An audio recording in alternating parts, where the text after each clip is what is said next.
is up, Raider Nation? What's going on tonight? What's up, guys? What up, man?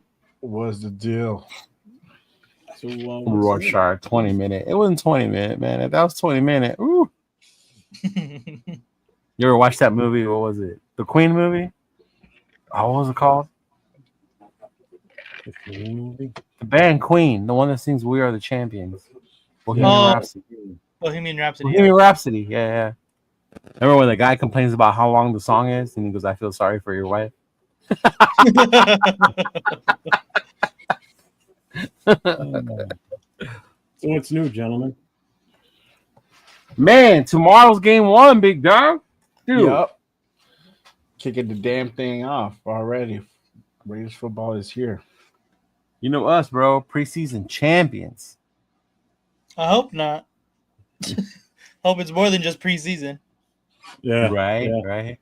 Well, hey, just think about it. 31 days from now, we'll be we'll be in the thick of it right here in New England. 3 out of the 4 of us will be here. Yeah. Man, so many people were going. It's crazy. It's insane. I can't get over how many people are actually going now. Yeah, it's wild. We're trying to convince Steven and Carmen to go from Sacramento. Yeah. What up, Sacktown? Yeah. We're talking a couple hundred plus, if not more, right now, I believe. Yeah. We're gonna be. You're not nervous? Huh? Nah. You're gonna be the host of this whole thing. A lot of that shit right on you, bro. If we have a shitty time, it's because of you. Exactly.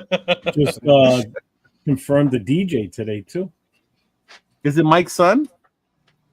He said it was one of his crew that offered to do it. So he didn't say the name. Oh, okay. He's just got a couple of things I need to get. He's gonna get back to me on what I need to have there for him. So, and I got to try and work on getting a small generator the day of the tailgate. So you can get those at what you call it? Home Depot. I've got a generator, but it's too goddamn big for me to take with everything else I'm gonna have packed into that goddamn car. Oh yeah, how big is it? Let's put it this way: it's on 2 wheels, and you got to pull out the handles to move it around. And thing's fucking big. That's what and she heavy. said. It doesn't run right now anyway, so I wouldn't even be able to use it. It's too fucking big. That's what she said. If she said it's too big, then I'm happy. So we're good. What up? Hey, my vice president of paper clips is in the house. What's going on 6? Yeah. Well, let's hit the chat up real quick, and then we'll get right into it. Raider band. Oh, Madden comes out tomorrow, big dog. Oh, does it? The 26th? Yeah. Ooh. That's what Ben told me earlier today. Yeah.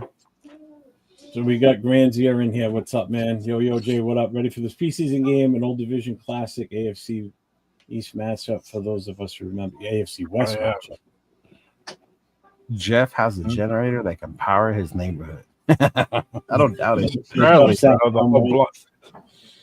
Raw Shack's in the house. Damn, I got to sit here and watch a 20-minute intro. No, you did not. Elon, what's up, man? Like a minute 40.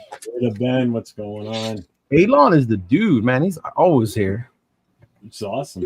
The Raiders Seahawks rivalry has been played 56 times, including 2 postseason games, with the Raiders winning 30 of those games and Seahawks winning 27 games. Raiders lead the series 30-26. Nice. Thanks for the stats. Appreciate that. Yeah, that's an old AFC West rivalry. I know you remember that, Jeff. I don't know about Nathan. Yeah, back when there were 5 I knew teams they were. Yeah. Division. Yeah. Mm-hmm. That's the original Kurt Warner. There was a chance we would have been moved. We almost got moved out of moved out of the AFC West. Yeah, we almost did. Yeah, and they settled on the Seahawks instead. Thank God. I think it was a wise choice, though. If we think about rivalries, and yeah, well, we would have played the Niners 2 times a year, though. That would have been kind of cool. Yeah, that's more of a geographical fucking rivalry. Well, yeah, no, I get. Well, then we would have played the Rams 2 times a year as well. Yeah, well, the Rams were in St. Louis when that happened, though. Yeah. Yeah, I couldn't stand the Seahawks back in the day, bro. Yeah. Aunt 6, what's going on, Aunt 6? But yeah, they had the original Kurt Warner, the running back. Running back. I don't even need the generator. I got solar power here, baby. I back feet to the fucking. You ain't got no sun though. You live where the vampires stay, I know, bro. Yeah. It's always foggy in Rhode Island. right? You was telling me about all the houses and the witchcraft shit that goes on up there. I'm not leaving Boston, Nate. Why? There's Yet more if I want to go haunted shit in tour city the of Boston. house where the Dude, there's Conjuring more haunted happened, shit in the city of Boston than there is in Rhode Island. Oh, that's so good right. luck. It is I right am there. nope, not me, bro. Got me Ooh, fucked put up. Yeah, put that on the list, Jeff. Put that on the list. The Conjuring house? Yeah, it's Yeah. next town. You're gonna 2 go, towns Nathan? over from me. I want to. You're We'll try by crazy. it. You gotta take that ghost back with you to Cali. I know, bro. It's gotta follow you. They follow you, bro. There you go. Matt Rife has it locked up, so it's all good. You better say Beetlejuice 3 times. Shoot. What's up, Big Papa? Billy Davis. I love it when they call Billy? you Big Pop. What up, Billy Davis? Yeah, Yup. we got to get you a bigger. You got to sit on phone books or something to raise them up. I have a little. It's underneath this helmet, but I have like like one of those seat cushions that you take like to a game. Yeah. I have a Raider one. I should probably. Why just do you send- have one of those? I don't know. I want it somewhere. I don't remember though.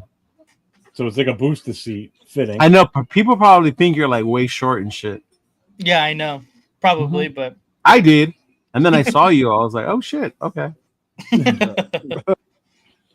What's up? Where's the flag? What's going on? What up, buddy?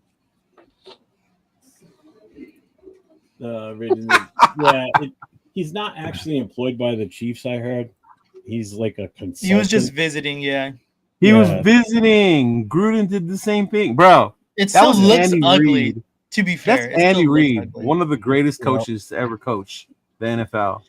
You wouldn't fucking go visit with Andy Reid? No, exactly. And there's not Yeah. a lot of positions as a coach in the NFL. There's only a handful. Like if someone's calling you to possibly even just come into camp, I don't care who it is. I'm taking. Or even just to visit, chop it up, like read, get to know his mind, see how he does things. Oh yeah, Yeah. for sure. Mhm. Gruden did it, remember? That's actually up Yeah. near Boston. Well, they were so, friends. That's out there. Yeah. What's up, L11? What's going on? What up, L11? So let's rock and roll with this. Now we do have a guest coming in at some point. We're gonna have Mike from Raiders Against the World coming on with us to hype up some stuff he's got coming up. And my chapter for the Black Hole and his organization Raiders Against the World, we're kind of doing a cross promotion and promoting the blackout in New England for the week 1 game against the Patriots. So we're going to talk that That's up. what blackout, yeah. Yeah. The Flyers said pre-party. I was like, pre-game. I was not a pre-game. Yeah. Well, the Saturday night, that's how we've been describing it as a pregame party, but now it's not going to be more of a blackout. Yeah. Pre-game means before the game, bro. Like tailgate. Yeah. Yeah. the tailgate party. Yeah. Unless they mean something different in New England. So we'll start this off. Basically, it's Pete Carroll's first time as in the silver and black with the Raiders. So what's your take between the three of you on what you've seen with him, the general feeling, how well he was perceived? We'll start with Leo. What's your feeling on this whole offseason with him? I think the Seahawks fans are going to kill him for wearing silver and black. Like, oh my God. No, I'm just kidding. Only Raider fans do that. Actually, it's pretty cool it's cool when you think about it, because out of all the teams for us to start off, it's his old team, and then obviously they mentioned we have a history with them, even though they're in the NFC now. So to me, it's actually pretty cool. And I think the nation's kind of really bought into Pete.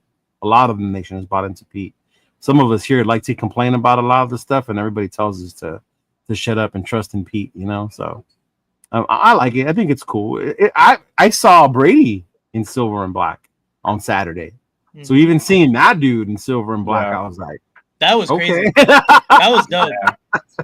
So there's just something about when you wear our colors, it just makes it look different. But I'm excited for it. I really am. Yeah. Nate?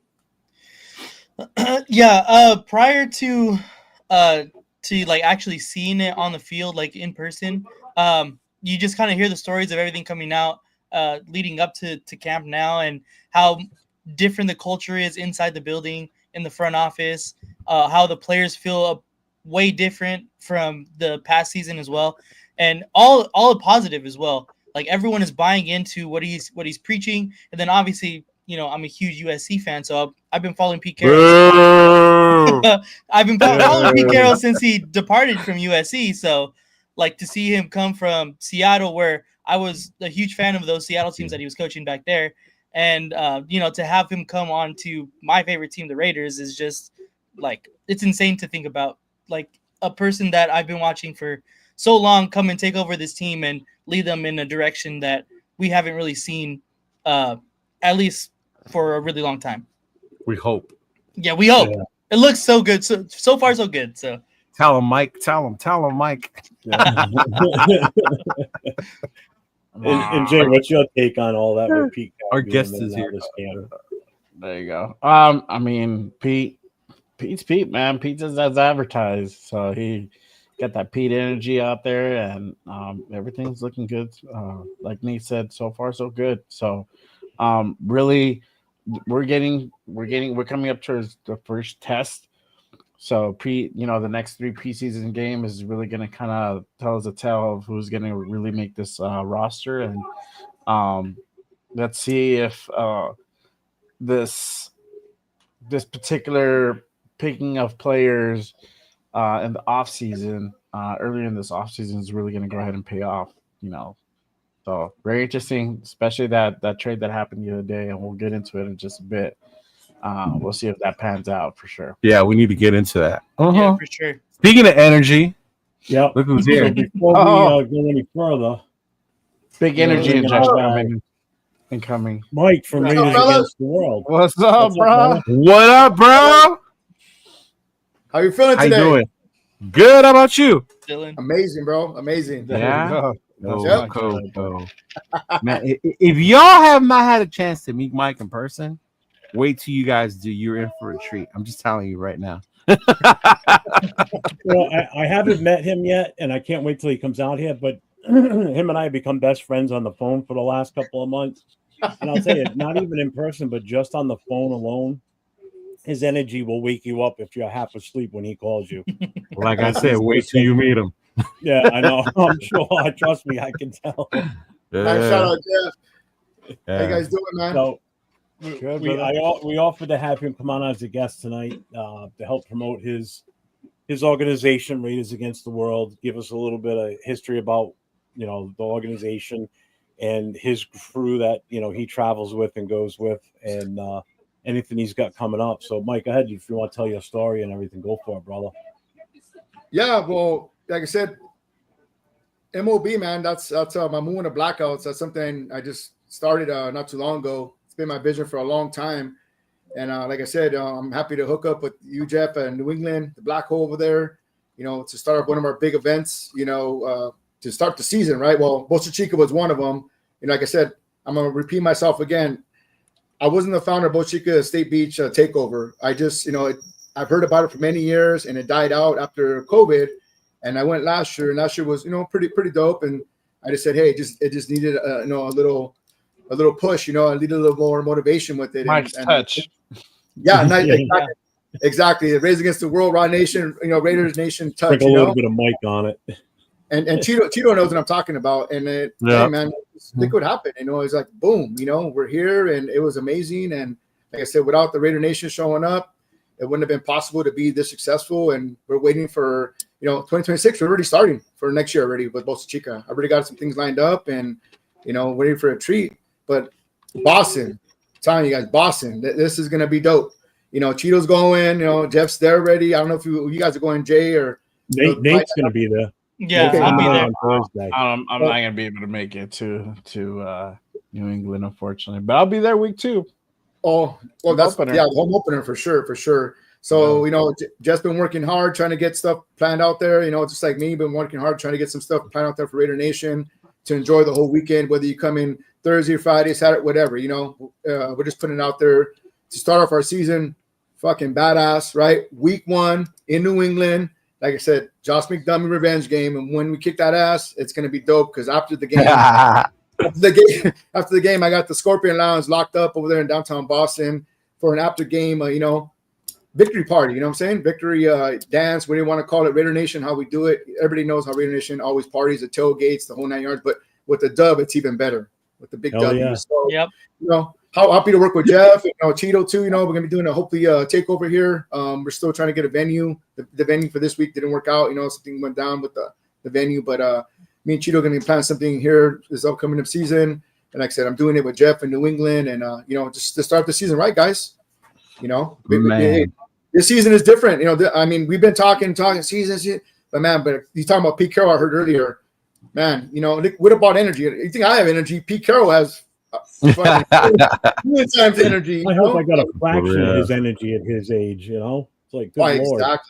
Exactly. And he's building a winner. I mean, Tom Brady. You know, just Tom Brady, TB12, being part of the Raider Nation. I mean, that alone is, you know, bringing the winning mentality with, you know, Spy Tech coming from Tampa, and then Pete Carroll has been a winner all his career. You know, from USC. Yep. You know, he did the ranks earlier, then went back to USC, won a couple of championships. Came, you know, Seattle. They should have had 2. They should have won 2. That was a stupid play, you know. Passing it on the goal line, you know, you got big Marshawn Lynch back there, but hey, he won one. He was there for another one, and I believe that Pete Carroll's going to come in and be solid for us. Yeah, should have been 2, man. Yeah, but you know, it is what it is. But hey, we need one. You know, that's a Seahawks with the Raiders now. We need to get one. Mm-hmm. So we do. But yeah, hey, make sure y'all follow Mike on YouTube. It looks like he's got a YouTube channel. I just subscribed. I'm your number 7 subscriber. So everyone keep it going. Thank you, Cheeto. Thank you, man. Week up there, and the number. I think I was like number 5 or 6. Yeah, make sure you guys follow it, man. In the bio is the link to Raised Against the World's Instagram page to channel. So make sure you hit that. Instagram, up. Facebook, TikTok, MySpace. He got it all, y'all. MySpace. So, I'm sitting outside today, right? And my phone rings, and I look. Now I'm starting to expect that it's usually going to be him anyway lately. So I look and I see it's Mike. I'm like, oh, all right. So I answer this. He calls me up. He's already now. This is a team. He's on the West Coast. He's as far away as possible. He's in California. He calls me up. He goes, "You need a DJ for the pregame party for Saturday night?" I said, "I've been thinking about it, but I don't know anybody that I could possibly get that's not going to charge me an arm and a leg." He goes, "I got you." Okay. So he's bringing one of the guys coming in his crew is a DJ, and he's bringing his stuff out to be to DJ for us on Saturday night.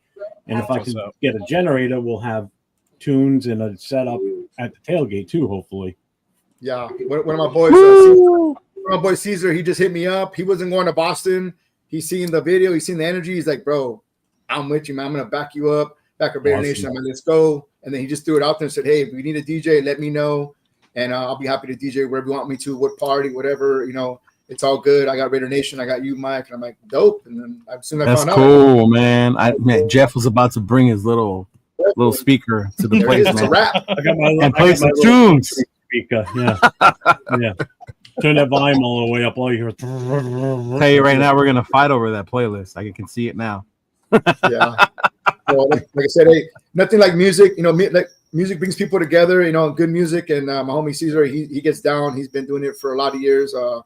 And like I said, it was a blessing, man. He's like, "Hey, man," I said, "Let me get a hold of Jeff, and if it's all good, then let's do it." Yeah. So that's what we're gonna do. That saved me another issue right there. Was that, and then last night, I was going to surprise Mike with this today on the show because I knew he was coming on with us. But last night, the president's meeting, while we were in the middle of the meeting, my wife came home and she comes over to me and goes like this. She goes, "We got 2." I'm like, "What are you talking about?" And then she shows me her phone. She had secured 2 parking spots in a tailgate lot for us to use, for game day. So as of last night, we officially now have 2 parking spots or 2 tailgate spots. We may even have a 3rd or a 4th possibly now too. Hey, appreciate it, Mike. Mm-hmm. So we're gonna have a nice big space to work with. So there you go. So now we got a tailgate, man. We don't got to go crash one. Hey, Jeff, where's it gonna be at? What's the tailgate gonna be at? It's going to be at lot 55B, which is going to be directly across the street from the stadium. I actually can bring it up right now, so you can. I was going to say he's going to bring out the map. He did this last night. Yeah. Oh yeah. Which one is that? It's that one there. Yeah, he announced that yesterday. I was like, "Oh, that's cool, man. 2 spots." Yeah. Hey, 2 spots is better than no spots. And like I said, Right? Yep. just working on a couple more. If we get 4 and we could just all meet up, whoever is going to Boston for Internation, just all meet up right there and, just take that shit he over. announced it yesterday. So a lot of the club presidents and whoever's going to the game, they're going to go. Mhm. Oh, perfect. Yeah. Yeah. So let me Big party. zoom in on this. Yeah, see, you got it. We could potty. So, all right, can you see the green up at the top there, that 55B and 55A? Mhm. Yeah. We're going to be at 55B. So it's right here across the highway, or across the road. And the All right. How much stadium. we said highway? We got to cross the highway? I know, huh? Well, here's the good thing. There's Some the train Frogger? station. See the T? Oh, Yeah. trust me, they shut the road down. You'll be able to cross the street. You can Okay. fall across the street. Nobody's going to hit you. So the train station will drop you up there, and it's even closer to the tailgate. Perfect. Oh, so it's close when we get off the train? Yep. Oh, Because cool, the initial spot they were going to give us was 45 What's up, all Dark? the way here on the other end, and that's a Damn. hike. Yeah. They're trying to send us to Maine. Huh? Yeah. If it's in Maine. So she was able to secure us lot 55B. So Perfect. that's like perfect. Like a section of that is strictly just for tailgating. Man, huge shout out to Dawn, bro. Huge shout out to your wife, man. Oh, dude, she's been the back room stuff she's been able to pull off for us is absolutely ridiculous. It's been phenomenal. Yeah, that's what it's about, coming together, man, and everybody getting all the resources together and making this event dope, you know what I'm saying? For all Raider Nation that's going to be in Boston. I've been getting phone calls I like got left and you right. now. I'll make that. People just hitting me up. Hey, man, this is on. It's been on, man. We've been talking about it. Been for a while, on. Yeah. So Yeah. I said we still got I think I booked some rooms today. I have I think 10 rooms already blacked out already. Cheeto's one of them. He's gonna be staying with me in the same hotel, and then we got some more people joining us. So it's just been amazing. Raider Nation's reaching out and just want to have a good time. Week 1, hey, what more better game to be at? Boston, baby. Right. Week 1. Start off our season with a smash, with the big bop boom bat bam. You know what I'm saying? It's right. Now you're coming in with your crew on Friday, right? I'm coming in Thursday. Oh, you are coming in Thursday. Yes. Oh no shit. Coming in Thursday. I believe 3:00 I'm touchdowning, and then get settled in, and then yeah, I want to get Nate, there what early. time are you landing, Nate? I think I'm coming in Wednesday. Okay. You I had it don't all remember, wrong, yeah. Jeff. I thought you said Thursday. Honestly, I don't remember. I'm not the one to ask, so. He's not the travel supervisor. Yeah, talk to my Apparently not. people. Yeah. Because the plan I had set up, I thought he was coming in Thursday also. Either way, I'm going to go to Boston to pick him up. But Thursday, I know Will was coming in. I thought you were coming in on Friday. Wednesday I'm at gonna 5, be up- Nathan. Wednesday at 5. That's the wife says. Oh, there you go. See, I told you. Okay. Damn, He's she like, put fuck what I know. Ms, but she put MS, not MRS. Damn. Man. Because Right the on, plan Nate. was to go up to Boston on Thursday to meet up with Will and his crew. We were going to go out to eat and then hit a cigar lounge up there too on Thursday. Okay. So I don't know, what were you planning on Thursday night? Because hopefully we can all hook up Thursday night. Don't know yet. I got a couple people already gonna be rolling in. I think Tuesday. We got like 2, 3. Wow. 2, 3 couples that I know they're rolling in Tuesday. So we haven't really They're kind gonna of really go for Thursday sightseeing. night. I think Yeah. Friday we're gonna be hitting the Green Monster, hitting Fenway Park, do a little tour there. There's a we're game? No, they're No, tours. They were away. They were on the road that week. Yeah. Oh, Tours okay, of it, okay, yeah. okay, okay. Yeah, the tour. The historic Yeah. Fenway Hell Park. yeah, bro, it is. Yeah, I actually had talked to Nate about that a few months ago when we knew that we were playing week 1. I told him, I said Fenway Park does a tour. There's 2 different types of tours that you can take there. So we're thinking about Either doing way, that. It's still cool to Yeah. get into. That's Friday. We're thinking about doing that Friday when a lot of the people that are rolling with me, they're coming in. And then obviously Saturday, the big Providence, Blake's Tavern takeover. We'll be there and party The with you guys. blackout party. It's gonna be dope. And then obviously the game, and then after the game, back to downtown Boston, Scorpion Lounge. The big blackout, the big Raw Nation takeover. You know what I'm saying? Hey, So Yeah. Hey, Mike, what are we doing after the blackout party? Because you heard what time it ends, right? the blackout. Oh, I mean, hey, whatever you want to do, we're gonna be rolling together. Yeah. Shit, we'll All figure right, something. all right. Figure something out. You know? I say that now. I'm gonna be ready to go to sleep. Which one are you talking about? Are you talking about Saturday night or are you talking about Sunday? Saturday night. We got that like Oh, yeah. Yeah, because it ends at 9, right, Jeff? That's what I was telling you. Yeah. But So the last train out of Providence to get back to Boston, I think, is 11 o'clock. So we'll figure something out. You know. I would plan if you're going to do anything, head back up to Boston as soon as you guys leave the location in Providence. We ain't gonna go witch hunting. I'll tell you that much. So you don't Fuck get that. stuck in there with no train. Uh-uh. That's the one. Now, the Yeah, month of hey. September in downtown Providence is what they call Providence Fest. So they got a lot of events going on around downtown Providence that, on the weekends especially.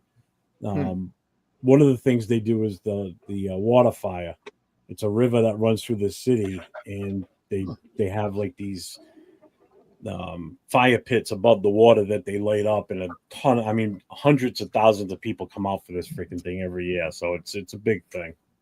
But they'll have that. They'll have all kinds of concerts going on in this city. So the city's going to be hopping while we're there. On top of what we're going to be doing, it's going to be even busier downtown. Yep. So it's going to be a good time. Oh, it's gonna be a blast. Hey, Yeah, Raider Nation's in the house. Raider Nation's coming through, man. Hey, MOB baby, like we said, it's just the beginning. Oh. So what's good, guys? We're gonna talk some Raider football, or what's good? Oh, yeah. Yes, sir. That's what we do normally on this show. Is we do a Yeah. game preview of the upcoming game, bro. All right. Pete Carroll's going home, huh? Do we want to get right into talking about? Do we want to get right into talking about tomorrow night's game? Yeah, Because I was gonna go to Nate about his take on his time last week at training camp, because he was there a few days before you guys showed up. I was there on Friday.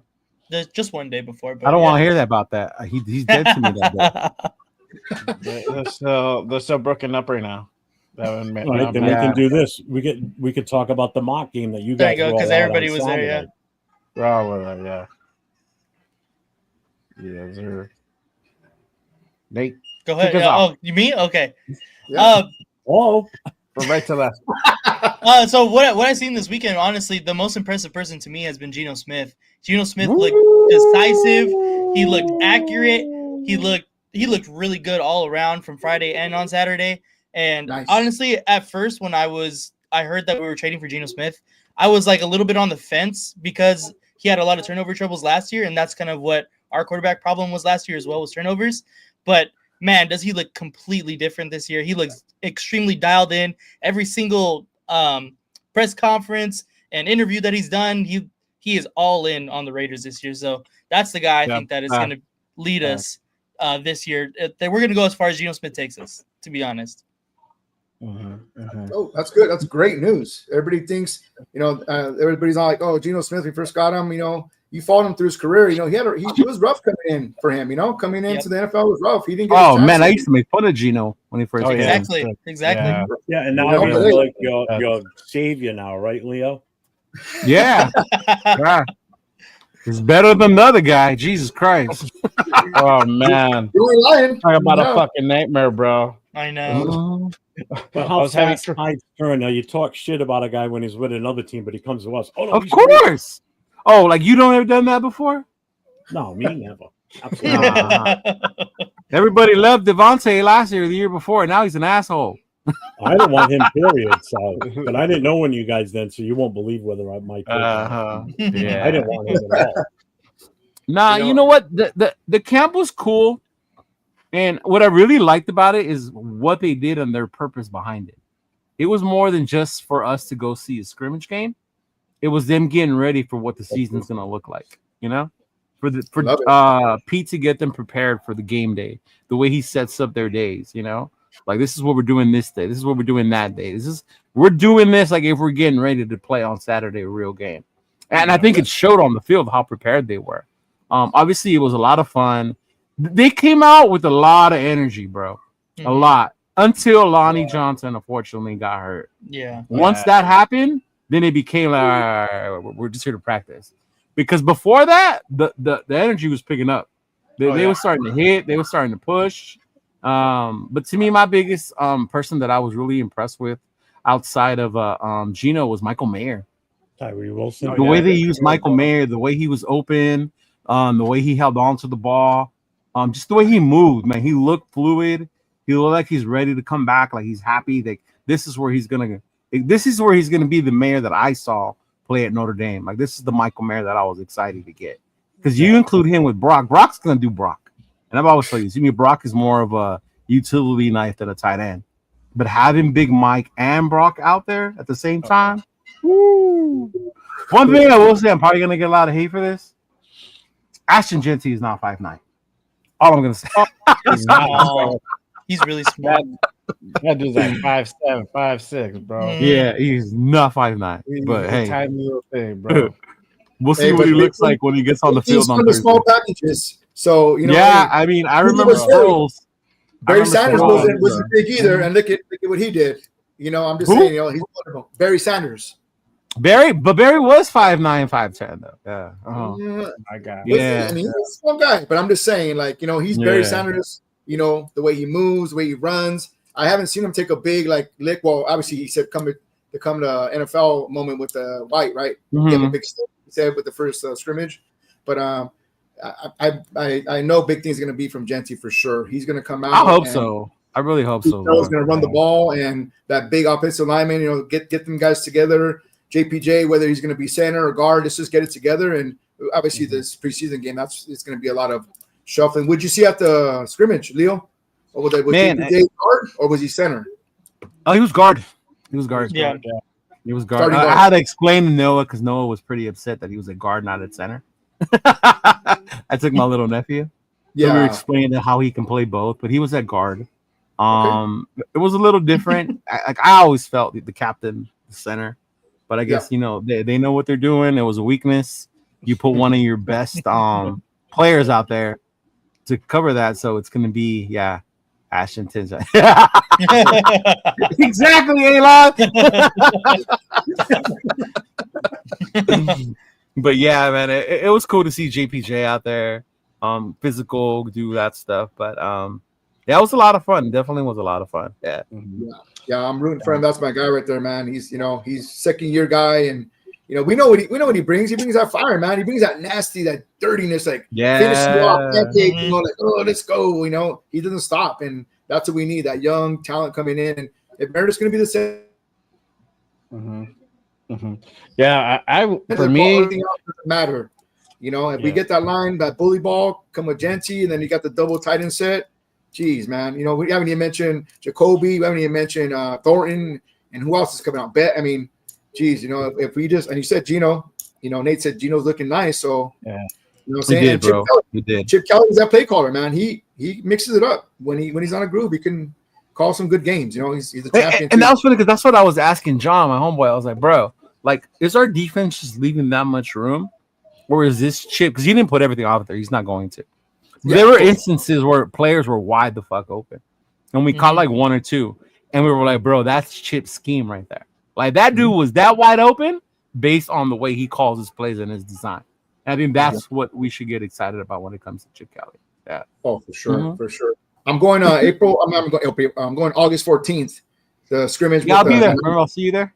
Yeah. Okay, we'll hook up and stuff. But I'm going to that training camp. I can't wait. I'm so freaking pumped up. I actually just found out, Mike, a lot of people are going, man. So we should all link up afterwards. Oh, for sure. Yeah. That's no doubt. But and then you going to the game too, Leo, or no? No, I got to come back. It's Grandma's birthday. Yeah. Okay. It's Grandma's birthday on Saturday, so I got to come back. What did Bueno say? Why did he get banned? I seen that. I don't know why. I was playing with him. Oh, okay. Why you banning Bueno, dog? That's the homie. Just for the trigger happy tonight, dog. Dude. Hey, well, for me, I don't know. Gino looked good. Brock Bowers looked really good. Brock Bowers' trajectory is still strong. It looks like it's still ongoing. Dante Thornton looked really good for sure. I'm very impressed with him. Leo can say what Leo wants, but I was there. I saw him on my own eyes. He looked good. You were behind me, bro. I got a closer view. I was right behind you. You're in the front row. I'm in the second row. After, not in the beginning. You started up over there. Even better view, bro. Everything from there. I really like Darian Porter. He looked good. He had some good coverages. He was battling with Brock, so that was a good matchup. And like Leo was saying, I'm very impressed that they included Michael Mayer. I think he had about 1 or 2 touchdowns in that scrimmage. He looked good, bro. I like him. So hopefully we keep seeing that from Mike, and that's just another weapon for us. You know, we need all the weapons we can get. You know, the more weapons, the more better. Yeah, for sure. Mm-hmm. That's great news because back in New England when Brady was quarterbacking, what they run? Double tight end set, right? Yeah.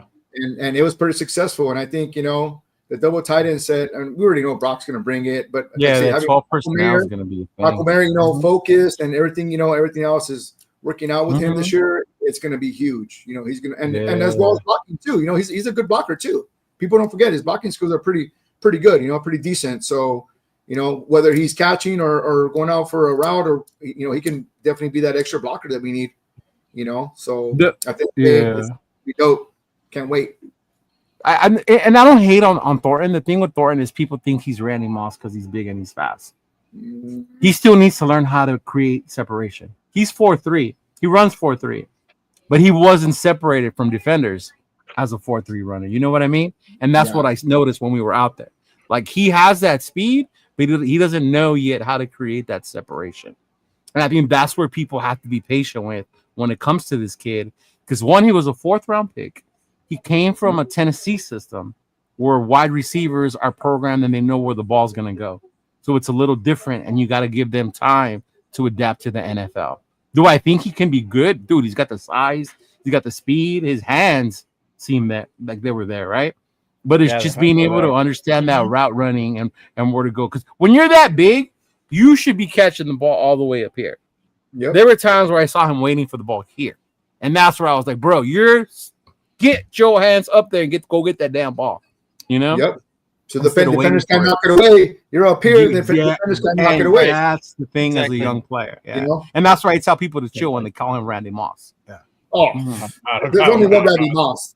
Yeah, exactly. You'll never see another guy like that. I mean, obviously Calvin Johnson was pretty good in his day too, but even Calvin, even Megatron, he was dope. And the thing with Moss and Megatron, they were dominant like that in college.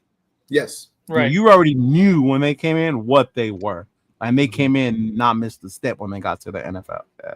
Mm-hmm. Yeah, I got a question for you, and it kind of comes right off of Ardell's comment here. You guys were at the mock game. Was he blocking a lot out there too on like misdirected plays and such? How was he doing? It was hard to see because a lot of the blocks weren't fully blocked because they weren't going full out like that. You know what I mean? Yeah. Like they would run and you would see it at the line, and the back would hit the hole, and then that was it because they had to stop or whatever. But yeah. Mm-hmm. Yeah. So I think that was a little hard to gauge. Yeah. Leading in from go ahead. I was gonna say there's one more guy that I just want to bring up. Obviously it's not gonna be like super impactful for this year, but I was really impressed with Cam Miller as well. He obviously struggled a little bit, but Cam Miller, when crunch time came down, they're put him in a position to win the game. Obviously it's just a scrimmage, but he took it on his own shoulders. He ran the ball in for a touchdown. Came back through a strike right down the middle of the field to set up a field goal, which would have that was huge. That was huge. Man. And I believe that was to touchdown Tommy too. It was to Tommy. Yeah. So right down the middle, like those two guys too look good, Tommy Millott and Cam Miller. But obviously, it's probably against like the third, guys trying to make the team and stuff like that. But still, I think I want to watch like how he does in preseason games and kind of his development as he stays on this team. Yeah. Oh, that's for sure. All eyes. He's 200 pounds, but he's like a twig 200 pounds because he's 6'3". Yeah. His calves and everything look like about. That's what I told John. I was like, bro, does he have? Does he have calves? Jesus Christ. Darian Porter too. Darian Porter's legs were skinny. Order 2, yeah. Yeah. I think my forearms are bigger than the kid's legs. I mean his thighs. I'm not talking about. But then his again, shins. these I'm are talking about what his thighs. 21-year-old kids we're talking about too, though. Yeah, Yeah. for sure. Still need to develop and and get that body frame. But look at when Randy Moss first came in, he was a twig too, and then it didn't. Yeah, You're catching the ball up here, it ain't gonna matter. When you're catching it here, that's where you need to understand development. I said like the first round to the fourth round pick. We all knew, coming out, hey, he's actually still getting him in the fourth round because his talent should have been probably third roundish, But him falling to us, hey, it's a gift, man. We'll take. He definitely fell to us in the fourth round. I'll say that much. Because after we passed on certain receivers and we draft Beck, I was mad that we got him in the second, even though Nate says I need to chill. And then we got our old lineman in the third, right? We got to the fourth. I was like, do we need another receiver? And then we picked him, and I was like, okay, I'm cool. Okay, I'm cool now. Yeah. Uh-huh. And then you look at the draft process with Spytek, and Carroll, and then don't forget Brady was in there too. People, Brady had that impact in that 7th round pick, picking the quarterback up. That was his. Dixon Miller, right? Miller is Brady's Brady's guy. So I'm pretty sure Brady, he stepped back. Obviously we know TB12, the 7-time world champion. Raider owner, and he let Spytek do his thing, man, and he dissected it pretty well. I liked his draft picks as he should, and I'm glad they're doing that. Because you see a lot of owners out there getting in the business of the guys they hired to do. Like we don't need another Jerry Jones out here. Let the GMs manage the team. Let them go out there, use their connections, use the people they have, and bring in the players. Let them work with his coach. You got a veteran coach and Pete Carroll there with you. You do that. Yeah. Chip Kelly's been around forever. Same thing with him. If he recognizes talent, he wants to point someone out to you.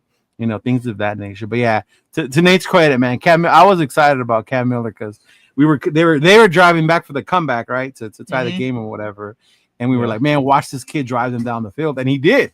He literally, nerves of steel, drove them down the field.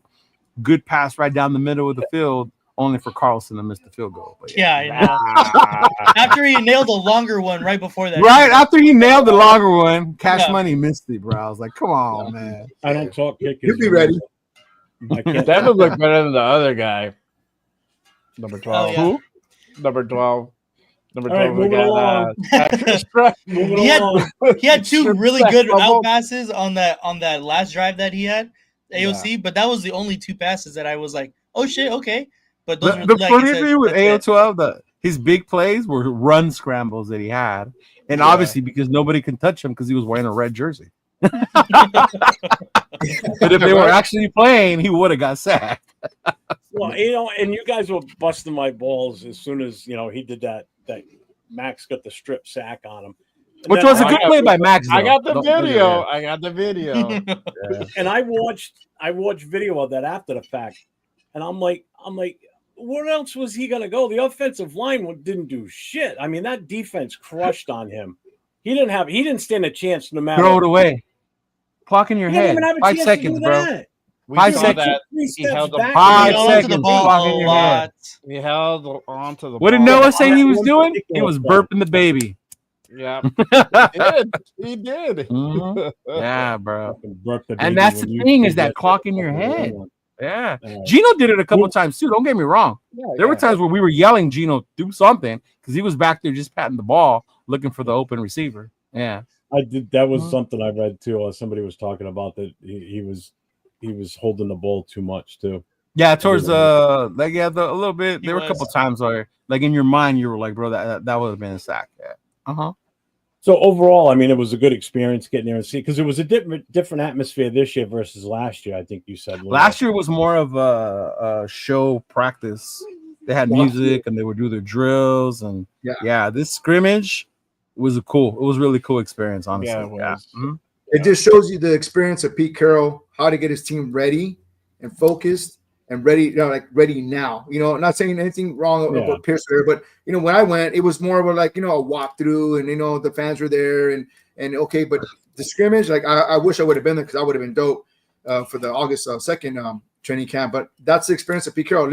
We're doing it now. We're not waiting until preseason game. We're doing the scrimmage now. everybody better on the team, and he's been doing that for years, and that's why his teams are successful. That's why he's a solid 10-game winner for the past, I don't know, 8-9 years he's been in the NFL. Look at it. Look at his record, his track record, and that's why, because he prepares his team now. Not, we'll have the preseason games to do this stuff. No, we're doing it in practice among each other, and that's how you pick out your talent. And that's how everybody gets better. Let these rookies get burned now, not during game time. Let them experience that. Where they they can make a mistake and and they can get corrected and move forward and learn from it. Not when we're having week 1 or week 2 or week 3. I want to see them do it now, and then this way, when they're ready to play, they're ready. They're not like hesitant about making that cut or hesitating of getting that sack or whatever it may be. Getting that pick 6, because when they're rookies, hey, those lights, they're bright, man. They're bright. Oh yeah, I'm sure it was for them too. Going and somebody said there was like 18,000. There wasn't 18,000 fans. No. It was more like the lower area type, maybe half full, whatever. But as a rookie coming in, they played their intro song when they come out. So that's what I mean by they prepared fully. They did the bells, the Hell's Bells. They came out. Max and Gino let them out. Like, you're really getting used to what it's going to be like. Closer game atmosphere. Yeah. Yeah. So let me ask you this: you guys were in the stadium when they came out. Do you realize where they came out from? Well, they always do. Where they went walked through before they came out onto the field. Oh, they were in the middle with the fans for a little bit, and then they came out to the regular side. I guess it's like a clubhouse bar or whatever. Yeah, that's the clubhouse area. They were just there to do the greeting with the fans. They want to do this more often because their first interaction is with the fans immediately as soon as they come out of the locker room, which is what Pete Carroll's all about, which is why he wants the practices open, which is why he wants as many fans as possible. So these players aren't practicing in front of an empty field. Granted, it's different when they go inside because of the smoke situation from the wildfires from California. The air quality is not the best, so they're inside the last. They play in Vegas, huh? What do you mean? No, the smoke has been traveling though. Yeah, dude, that smoke makes it all the way over here. Fires in Canada come all the way down to the East Coast where I'm at. Yeah, it didn't smell like smoke when we were there. You might not smell it, but you'll still see it. It wasn't bad like that. It was just hot. The haze, and it's still anybody with asthma will be affected by it. Stadium's indoors. True. Stadium's dope. Yeah, but not when you're practicing outside. I'm talking about outside practice. Like they have an indoor practice facility too. Yeah, that's where they went. Yeah, they went inside. Indoors. That's why they had it. That's why they had to cancel it this week. They can't fit everybody in that. Another question for you guys. Now, Nate, I know you were there a couple of days ahead of time, and Leo was pissed that you left him behind. But did you guys get any autographs from anybody? I mean, Nate, I know you were there a little bit longer, probably had more of a chance. You probably get more autographs at training camp than the day game. Camp, yeah. I didn't, just because of my position that I was in. Like behind. What do you mean? You're a nobody, so nobody got you, or what? Yeah, they could. No, just because like there was people in front of me, I just didn't take advantage of. I get a lot of signatures, and everybody that came up, I already had their signature anyway, so I was glad. Excuse me, sir. Yeah. I knew when as soon as I said that, I was like, "Fuck." But he's like, I already got their signature. I don't need it. That's not. But my brother, my mom, and my dad were on the other side. So we bought like one of the white footballs that they were selling, and so they got Raheem Mostert, Sincere McCormick, Jeremy Chin, man, I forget who else. Who plays receiver number 13? Philip Brissett. I didn't know who it was. Yeah, Philip Brissett. There was a bunch of different people that they got. So we put that on our right above our TV, like in our entertainment center. So it was cool. They got a bunch of signatures, so that was really dope. But I had posted a video of everybody that I was close to, basically the same people that they got signatures from too. So it was cool. I really wanted, actually, the one person I did want to get, but I didn't get was Malcolm Kuntz. I was really upset I didn't get Malcolm Kuntz. But yeah, try and get another shout out from AOC for me, but no, he was too far. He didn't want to come close over here to where I was. He was too busy standing in the pocket still. Yeah, letting go of the ball. So, all right, so we got a couple of questions in the chat here that I want to hit up. First one here is it's Mitch that's in the channel. He said, "Who's the number one player you guys are excited to watch tomorrow?" So we'll start with Leo. Who's the most excited? Honestly, and it's only because I want to see that next level type shit that he has. It's Genty. That's exactly Because what I as was much as we've seen it, as much as I've seen, I still haven't seen that burst where he's gonna take it to the house, or that where he's gonna where he breaks that tackle. And I mean, that's what I'm gonna see all season. So I think that's what I'm really most excited about to see tomorrow is how much burn he gets, and if I can catch glimpses of it, and I'll be like, okay, that's the reason we drafted that full number 6. Yeah. Mm-hmm. Yep, Mike? that's for sure. Leo said, Genty, I'm going to go on the defensive side. I want to see what Porter has to offer. I want to see what our corner has to do for us. I know Genty. I'm not saying it's 100%, but we already know what he's going to bring. I want to see Porter because that's one of our weak links, our corners. We don't know what we have. I mean, obviously, defense is going to be huge. Rookie, I feel he has the upper hand, and I think he may be starting from what we're hearing, right? And then you got Richardson right behind him.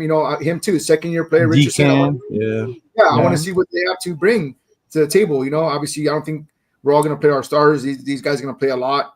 So to me, I think those corners, that's going to be a big challenge for them to see what they do against real other players, not just our players, other players.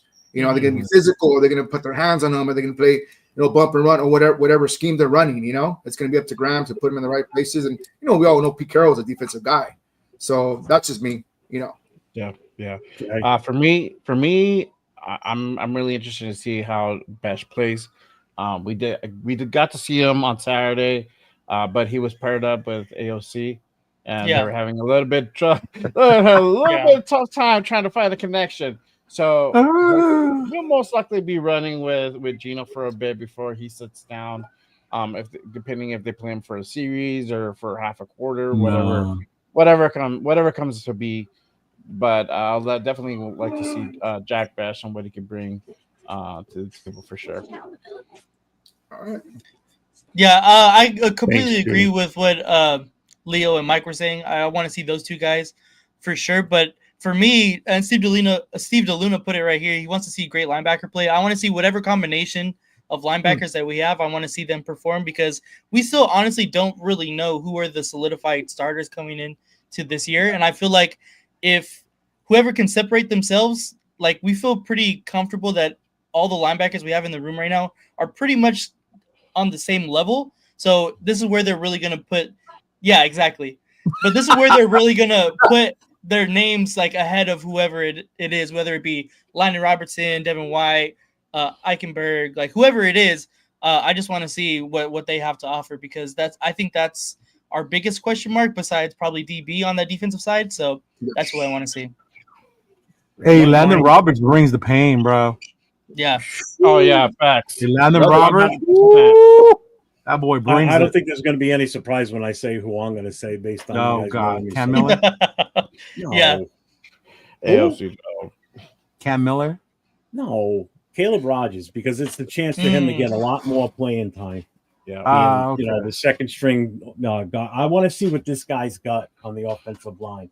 I want to see what we can build off with him for the future and what type of impact he's going to have. And possibly, if he's as good as everybody's portraying him to really be, is it giving him a better shot to maybe make the start sooner this season? Yeah. So that's who I'm looking to watch. It's interesting. I'm looking at anybody on the offensive end, but him specifically. That because I know you earlier had said he could possibly one of the rookies to play and start this year, but then with all that's been going on, instead of starting with them, we moved JPJ to guard, which makes me wonder that maybe those two do need more developing than we probably think before they can go out there and actually be good, not just set them up for failure. Yeah. No, I get that, but I also look at it from this point of view that they're trying to mix and match the perfect five for that offensive line. So if it means moving JPJ from center to guard and giving him a chance to be a mauler and actually be a little bit more physical as a guard versus a center, because let's face it, you can do that as a guard. And if they have they might have some plays in where we're talking pulling the guard and the tackle. And if it's coming from the right side, who better to have leading the way than JPJ? Yeah. Just watch his gameplay last year. Every time the ball broke that second level with the running back or the ball carrier, whoever it was, one of the first guys up near that ball carrier was JPJ. And this guy's a big old lineman, and he was keeping pace with them. And that was at he's center. one of the first ones on the scene to pick the guy up off the field. Yep. So that's what you're going to get with him. So putting him at guard might be a good mix. So people were in panic mode when they took him away from center. I don't panic him playing guard. Early. It's Meredith is my fucking question. Yes. Yeah. Because as a center, you're not just a center, bro. You're the fucking captain of that line. Yes. You got to direct shit. That's the part I don't know if Meredith has. Yeah. Mm-hmm. But I think that might also be the part as to why they moved JPJ too, because he might not have been fully understanding the defenses presented in front of him too. Or they might want to see what Meredith can do. That's another possibility. And again, I think it's evaluation. Remember, these are players that were on this roster before this current regime came in and took over. So they need to learn the good and the bad of all these players in different positions and come up with the best mix. And also people that were in panic mode, it's early. We've only had a week and a half of training. Someone listens to JT the Brick. Go ahead. Competition makes everybody better. You know what I'm saying? Yeah. There's no like solidified starter, you know. There's no like, we all know who's going to start, quarterback in certain positions, but the line, I mean, it doesn't hurt anything, to explore and experiment and see what we have, like Leo was saying, Meredith, I don't know if he has it up here, and maybe JPJ, is still young, and maybe he needs to develop as a guard right now, but I like him in center. Yeah. Like I said, I talked to Jay when I was on his podcast, what have we had about centers? Our centers that are Hall of Famers, they've been dominant. And every time we had a badass center, our team is usually pretty consistent on winning. Rodney Hudson is the last one I remember. That's a huge position. Center is it's a huge position. Him and Gino got to be on the same page. He's got to read those. He's got to read those coverages. There's a lot going on. It's not just getting there and blocking. So we'll see. Yeah. That's why we have preseason games, and I'm pretty sure they're gonna, pick the right guys. And remember, Glaze last year, 3rd round pick, he got thrown into the fire. And because we got out of Glaze, so you never know. Rodgers, you never know. Somebody could go down and throw him in the fire. But I think they're going to take their time with the draft picks we got, Rodgers and them, and develop who we have now. Glaze, he's a stud. We could sign Colton Miller, extension. So that should be motivating for him, right? Hopefully he don't get hurt and and he fulfills his contract. And then these other guys coming in, Meredith and then JPJ. So the other starting guard. What are we talking about? Who's starting the other guard? What did they say so far? It's gonna be Parham. Yeah, it's Parham. It's Parham in the depth chart. I know. See, now you're getting it.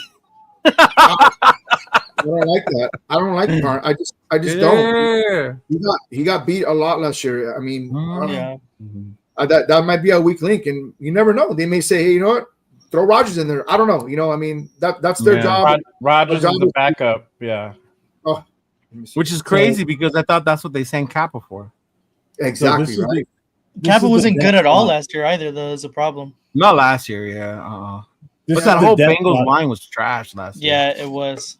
This is what it is as of August 4th, okay? That was Monday. Yeah. So we've got Thornton. Is this on the Raiders website? No, this is our lads. Oh, here. We took it from that, though, so it's the same thing. I go. Okay. I don't see an or. That's why. Well, you don't, because they've actually listed the people instead of doing the and or shit. Power Johnson. You got Dante Thornton, Trey Tucker, and Jacoby Myers as the 3 wide receivers. You got Colton Miller, Parham at left guard, Meredith at center, JPJ at right guard, Glaze at right tackle, Brock is the starting tight end, Geno Smith, obviously. Then they got Genty with Mostert backing him up, and they've got White as the number 3 guy now.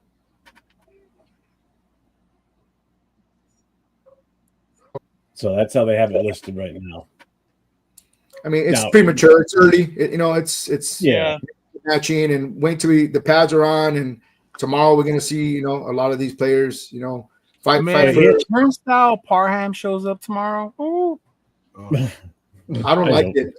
What do you think, Jeff? Do you like that? Do you like Parham starting? Have him starting? No, I don't. I trust me. These guys know this because we talked about it every game last year.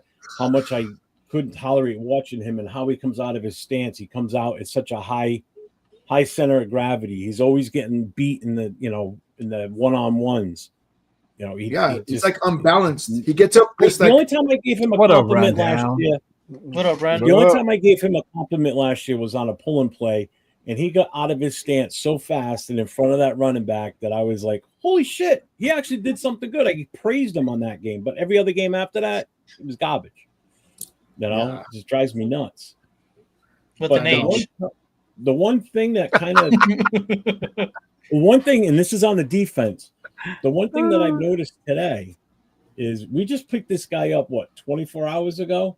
They've already got Booker as number 2 on the right defensive tackle side behind Jonah Lalau. You know why? Why? I'm asking, do you know why? No, I don't. I'm thinking he's actually maybe possibly better than what we had as our number 2 option. You know, he was buried on the Eagles depth chart, number 3 behind Jalen Carter. They have like the best friend in the NFL, though. And that's the thing. That's why they were able to maybe unload him in a way. You know. Yeah, and then they lost. The Eagles lost some players too. Isn't Tonka getting moved to end? Yeah. They've got him moved to right defensive end. And then our other D tackle is in the boot now. Yeah, Leaky's in the boot. Yeah, and then it's Booker. Booker's listed as 3rd right now, but that's probably so. Then that just puts Pegues up there, and Pegues is he's still a rookie. JJ, yep. Doesn't mean that he's that good. I'm just saying he's there because where else you gonna fucking put him? Situation. And we need an extra D line. You know, I mean, that's how the Eagles did it. You got a page out of their book. They rotated these guys, kept them fresh, kept them young. You know, they dominated.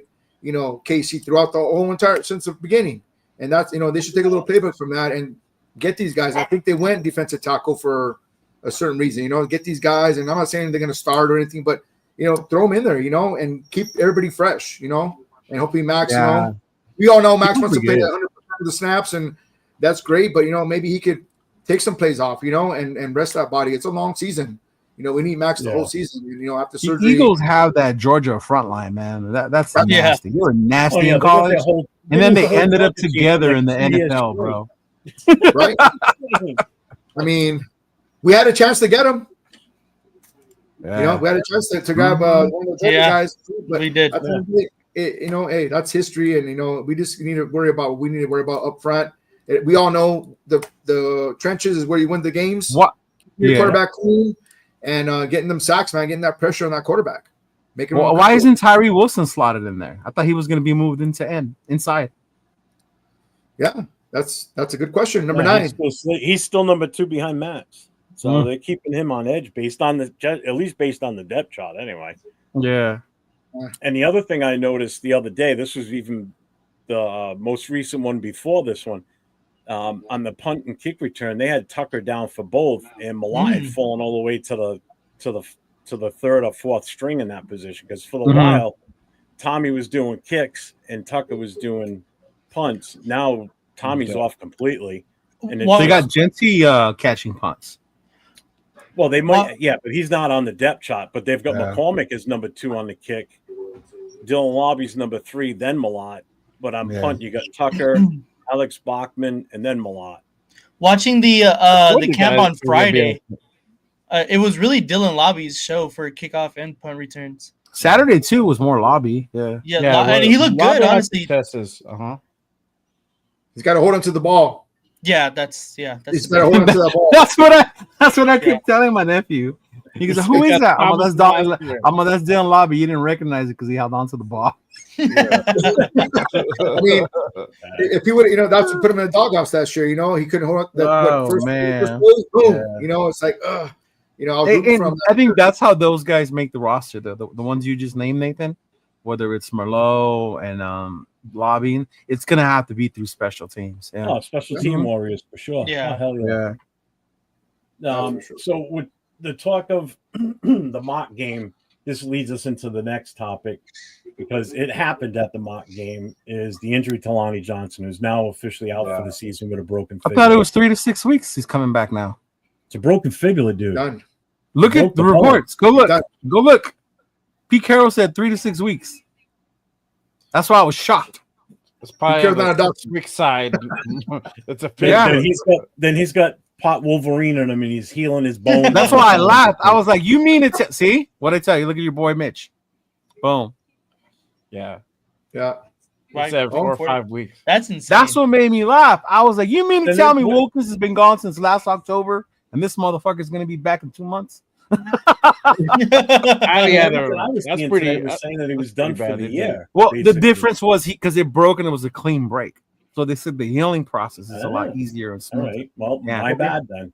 Mm-hmm. Yeah. Well, either way, I know that. Who approved these Out of our- banners? Huh? Jay Who approved them. these banners? Jay approved it. It's I Jay's didn't say fault. that. You said it right now. Right? Tell him, Nathan. Jesus Christ. No, Jay he just put Lonnie Johnson Jr. out for the season. I'm like, whatever, bro. And you said okay, you didn't catch that? I didn't say okay. I was just Probably okay, not. That's cool. So we'll remove that banner. Whatever. But I mean, it still either way puts a crimper, a dampener on the secondary because you guys were already talking about that at the beginning. Yep. So now there's another depth piece that's going to be out for the early part of the season at least. So there's probably a good chance if he comes back to get back into game shape, probably maybe by the bye week or after the bye week to be more. Bye week is realistic, what, week 7? probably. Week 8. Yeah. Okay. How did what's his name look? Adams. He's playing linebacker now, right? He's big. It was like I said, it was kind of hard to tell because after that injury, they stopped They hitting slowed so it much. down. So they were Yeah. they were moving around. I'll tell you that much. They were moving around, Okay. getting to spots, but it was hard to tell because they couldn't really make the tackle or make the hits. Yeah. Mhm. Gotcha. Yeah. He looked quick though. Like when He they did were look quick. doing He did. linebacker drills, like on Friday too, he looked really quick. He was paired up with Landon Roberts, Okay. I believe it was on Friday at least. Yeah. Hopefully we can get And it was the, confirmed by Jay. Jesus. hopefully we get the old Jamal Adams and he can come in and rejuvenate his career and Don't put it on me. Right, that because would he Yeah. could be a better coverage guy because he's a DB too. So exactly. And I think that's the good part with him at linebacker because even though it's not his strength too much, the coverage, but he has that ability that, maybe he can help a little bit when it comes to that. right. Yeah. Yep. Mhm. Yeah, Jeff, you had misinformation. He's trying to put it all on you now. The chat said, and Jay looked at him and confirmed. I'm like, okay. No, Well, I but didn't even confirm then- shit, bro. Lonnie- That was all him. So Lonnie, 2 months Alright. he's not. Is he going to be in game shape ready? Like it's really like 3 months, And if I, a corner, yeah, Well, I think the that's sad why- part about Lonnie is you heard a lot of good things from like reporters about how he was having a good camp. Mhm. So to see him go down like that was pretty sad. Although I don't know if you saw Nathan, but when that happened, Max Crosby got up and was limping gingerly, and he was not happy. Oh, because they collided, huh? That's right. Yeah. Yeah, he was not. He was caught up in that mix. Yeah. Yeah. So And the whole that was mood not- changed. I think you said it, Yeah. Leo, on your Yeah. show the other day, that the whole mood changed after that. Like, Oh, yeah. the intensity kind of lowered down. On the lowered a field, lot. basically. Yeah, until the that, last yeah. 2 drives, you can tell significantly. Which is how much- understandable. I mean, because you don't want to see anybody else get hurt at that point, so everybody's a little bit Right. more, So, Not After that not for play, a scrimmage anybody game, that- no. huh? Not for a scrimmage game, no. You No, don't that's want what to I mean. get So- anybody hurt. Mhm. So in that's 12-13 why to get it done. that's why like you see some people saying, oh, so and so had it. If you got to look at it in the context of what happened, if anybody was a superstar looking out there after that fact, it's because the defense was probably not over pursuing or pursuing players and doing what they were before because it already happened once. They don't want to see someone else get taken out for any Yeah. length of time. Yeah. I mean, It's unfortunate. It sucks, yeah. I mean, injuries suck. What are you going to do? It fucking happens. Yeah. That's the shitty part about this business, but. Right. Sometimes it No happens. way. The Chargers signed Nested Jay Silvera. Did What they? do? Remember NJS? Yeah. The Chargers just signed him. Wow. Just to- Damn. I would not have mind having NJS back. What's up, OJ? So we pretty much already talked about Jacorian Bennett, unless you guys want to go into a little bit more about that with him being traded About to what? Philly. He's not a Raider no We more. kind He's of rolled gone. everything all into one. No, but I will say that it's funny how people will say JB should have been traded. It's fine because he was always hurt. But then they want to talk about how we got Stokes, but Stokes missed like 20 games so far, bro. So let's not pick and choose what we want to call people injury prone. You know? No. Like, come on now. You want to bitch about, oh, he always gets hurt. We got Stokes. Stokes has been hurt too, dude. What's wrong with you? Like, he come on has now. to prove this year for sure. Like, all the reports are saying that he's been really good too. So I'm hoping that he can just stay healthy. That's the main part. That's a big key. Staying healthy. Yeah. If he doesn't stay healthy, it's gonna be a long ass season. And that was my problem with the trade, was because you took an already thin room, even though people don't want to admit it's thin, and you made it even thinner by getting rid. Even if he didn't fit your system, you know. But skills wise, he probably had more of the skills than some of the other guys did at this point. But Leo, what would you rather have? Would you rather have a corner, or would you rather have that D tackle come in? You know, I mean, we're thin on D tackle too. We're that D tackle is just a depth piece. But still, I mean, you never. We don't know what he is. I get it, but you don't know what he is. Yeah. I honestly, Mike, would have rather have had a draft pick if you were going to trade him away, because then at least it's something for your future at that point. Yeah. Yeah, but I mean, I honestly think we got fleeced, bro. Yeah. I think Howie fleeced us. But we'll see. Time will tell. Time will tell, right? I mean, they made the trade. Howie doesn't have that history of getting rid of good players. Like, he keeps his players, his good players, you know? Yeah. But we'll see. I think he was listed fourth. That was what they're saying. He said, if you think Eric Stokes is going to be good, you must be so. Well, even more of a reason to, like, hold on to all the pieces that you have in your DP room. Yeah. That's what I was saying. Yeah. Well, I mean, again, though, let's face it. Bennett wasn't the type of size player that Pete Carroll likes either. He was shorter on the shorter end, you know. So I mean, that already is going against him in a way, because just the way Pete Carroll is with his guys. Who knows when he was targeting to let him go or want him, you know, not part of the roster, whether it be a trade or just outright cutting or whatever. You know, there's no telling when that was going to happen. It obviously was. Well, this is better than the cut, at least. Yeah. Yeah, at least we got something for it. Yeah, we got something. Exactly. We still got a bag of magic beans, though, but still. Yeah. Yeah, I mean, Tashawn Reed said that he was Bennett was listed fourth. I think it's Porter, Stokes, and then DCam, and then it was him.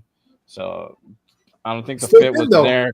I don't think the fit was there. It's not that he was injury prone. Yes, he had injuries. It's football. But Gravy is added to the comments. See, me and Gravy are angry when it comes to that. Always will be. Yes. What's up, Gravy? Oh, man. But I mean, hey, you know, that's why they get paid to make the decisions, right? To make these, you know, these trades and to bring in the system. Remember, it's a whole new regime now. Pete Carroll wants his guys, and he's going to get his guys, and Spy takes him and do whatever it takes to get him his guys, because then he can say, hey, well, this is what I want. And, you know, it's just unfortunate that Bennett had to go, and at least we got something in return. Not saying he's going to be all pro, but it's something better than nothing. I know a draft pick would have been good, but then we have to wait till next season. It's like, no, we want to win now. We're not winning now. We need to win. The D tackle don't help us win now. Well, I mean, no different. It's no different than when McDumbass came in here and took over, and he brought in his guys. He brought in Jimmy Glass-Rapolo, who was all the Patriots not guys worth a grain of salt to bring in the first. Chandler Jones. Yeah, look at that. The only guy he brought over here that I was all for when I nobody could sit here and tell me that they thought what happened to Chandler was going to happen. No, I know we say it now, but when it happened, his first year, all of us were excited that we got Chandler Jones. Yeah, but he was here before McDaniels. Oh, yeah, facts. Right? Okay. Yeah, he was here before McDaniels. Yeah. But the only thing that came over that I was excited for that McDaniels wanted here was Jacoby Myers, because I already knew what we were getting with him because of living in New England. I knew what type of wide receiver he was. Didn't I Butler knew we were getting a valuable player. You know, that's what he's turned out for us. Yeah. You know, he's been damn good. Oh, solid. And I'm glad Alec mentioned Chason, because Chason I credit a lot to Robbie Leonard. And that's my hope for our line, is we have the coaching to hopefully get them, unless your name's Tyree Wilson, you're not catching on. Yeah, exactly. Everybody else seems to be catching on, and Robbie Leonard is a hell of a defensive line coach. You know, I think he's That's why they pretty. kept him. He probably won't be here much longer. He's going to be a defensive coordinator somewhere soon. So the fact that we still got to keep him was huge. But I think having him will hopefully help that D line. Yeah. You know, the only thing I want to say about the depth chart right now is this is just preseason depth chart. This is just the starting roster for Thursday night. This isn't etched in stone that this is what it's going to be week 1 against New England. This is just what they're putting out there this week. They've already said that it's just that starting roster for this week. You know, so things are going to change. It's evaluation. Sure. And I hear you, but looking at that whole chart, how much more different is it going to be week 1? That's exactly what to I make was it gonna say. better. Hey, Yeah. guess what? That's what preseason's for. That's what the rest of the practices are for leading up to week 1 is to figure out who the hell is going to be good enough to be in that starting spot for whatever position is in jeopardy for somebody to start. Plain and simple. And Pete is known to make. So what we're seeing now, the offensive line could be completely different by week 1. And that would not freak you out if it's even more different than it is now. How much worse can it get? Parham's already on the starting roster. Can't get much worse. The other part is you keep shuffling. When did they get time to gel? Yeah, week 4, week 5? No, it needs to start preseason now. You need to start gelling now. Practice, that's where they did the scrimmage. That's why Pete Carroll did the scrimmage at the stadium to get these guys, gelling. Whoever's going to be in there, and if not, then to make the moves now. Make the moves before we start week 1. He said James doesn't want to hear about my depth chart. Oh man, you guys are in a treat tomorrow when you join Jeff's show for James. If you've never seen James, if you've never seen my boy James on the show, you are in for a treat tomorrow when you see him on here with Jeff. For real though. So tomorrow night, the Raiders Coast to Coast will be on. Nate will not be with me. He's actually going to be going with Leo to a watch game party to watch the game for the Black Hole chapter that they're in. So I will be on live during the game. James from the military Black Hole chapter will be on live with me, who's on with Leo and I on Tuesday nights on the Notorious podcast. So he'll be on tomorrow night. And he is famously known from my Monday Budo Raider podcast show as the guy that pisses off the chat. Yeah, for real. That is what James is known for. He comes from my Monday show. Yeah. Oh man. What's up, Alec? Yeah, and I agree. He should be back at center, but what are you going to do? Yeah. Something there's not jiving. So it's either him at the position. And I get this 5. I don't the starting 5 thing. I get it, right? If your best 5 players, you want them out there. That's cool. But we just talked about that one guy, Parham. Yeah, and we paid $5 million for Kappa. Like, what's going on? Well, we'll see tomorrow. You want to talk about getting robbed? That's where we got robbed. Was that contract? Yeah, with the Kappa. Yeah, I agree. Hey, but you paid him what Spillane wanted. Are you shitting me? Yeah, Spillane wanted Spillane got how much? Well, Spillane's getting $11 million this year. Kappa got Isn't 5. he getting 11 in New England? 13. He got 13. 13. Yeah, close to 13. Yeah. Mm-hmm. But which I'm not mad at though, because when you look at our linebackers, and I saw a chart, I think Nathan, somebody showed it to me, like how much Morig was and Spillane. We got like 6 fucking players. Yeah, for that price, Yeah. Like we really went to Dollar General to get our squad. We went to Dollar General, and the Patriots went to Bed Bath & Beyond or to Macy's. Yeah, they did. Yeah, the Patriots went out and spent money. Yeah. Yeah. Well, they had the money. They had more money than anybody, so you knew they were going to get players. So exactly, they had the money, and you got to spend. I'm glad we spent, wisely. We just didn't hand out these crazy contracts. Me too, Mike. Stokes on a 1-year deal, right? He signed a lot of 1-year deals. It's a prove-it deal. I understand. Spytek was smart about that, and like I said, it's about making these smart deals. And obviously, you got to pay max. You got to pay these guys that need to be paid. I think Jacoby's probably next. If you want to keep him around. Which is interesting because Jay's boy, Jack Vetch, is basically supposed to be Jacoby Myers. Yeah. So if he does get that extension or not, we'll know, because from what Nathan tells me to chill when I complain about Jack, he's that good of a receiver with the hands, right? Okay. That good of a blocker. So that same physicality. And team-wise, financially, it makes sense to keep Jack and let Jacoby walk. Yeah. It does. Well, we'll see, right? It's a long season, and Yeah. they both stay I hope we healthy. keep Jacoby because there's one Yeah. thing that I doesn't do come too. out is the leadership. When you look about who they're talking about, like Myers, I'm this way because of Myers. I'm this way because Myers is taking me under his wing. Like you're not gonna see Jack Betch do that shit in the next 3 or 4 not years. yet. Well, if you Yeah. look at the Seattle teams that Pete has coached, like that were successful, they never really had a number one receiver, like a top tier NFL type receiver until like Baldwin, Doug Baldwin DK came and out. Curse and until DK. So if you get multiple Jacoby Myers, like those are 100+ reception, 1,000-yard catches type receivers, and And no plus drop we balls. get somebody exactly and no drop balls. And then you That's the pair next that, one. Next one down, Jeff. Next one. and then you pair that with great. I got that getting one. Thornton too to blow the top off, like that's just awesome to me. And then pair that with Bowers and Mayer, like it all just makes sense to me to keep all of those players. Right on, Nate, for sure. Yeah. All right, so we got another question here. It says, which position group has the most to prove and why? Who wants to take this one? Can I answer with Fucking secondary? Yeah, The secondary. it's definitely the secondary, but you can argue that the offensive line does too. That too. Right now, I feel that way. Yeah, you can argue that as well. But honestly, those are probably my two that I would say. Those are the two I'm definitely gonna watch. Yeah. O-line, Mike. Yeah. O-line. Yeah, I mean, I'm gonna agree with the O-line. Yeah, I mean, that O-line's not set. Yes.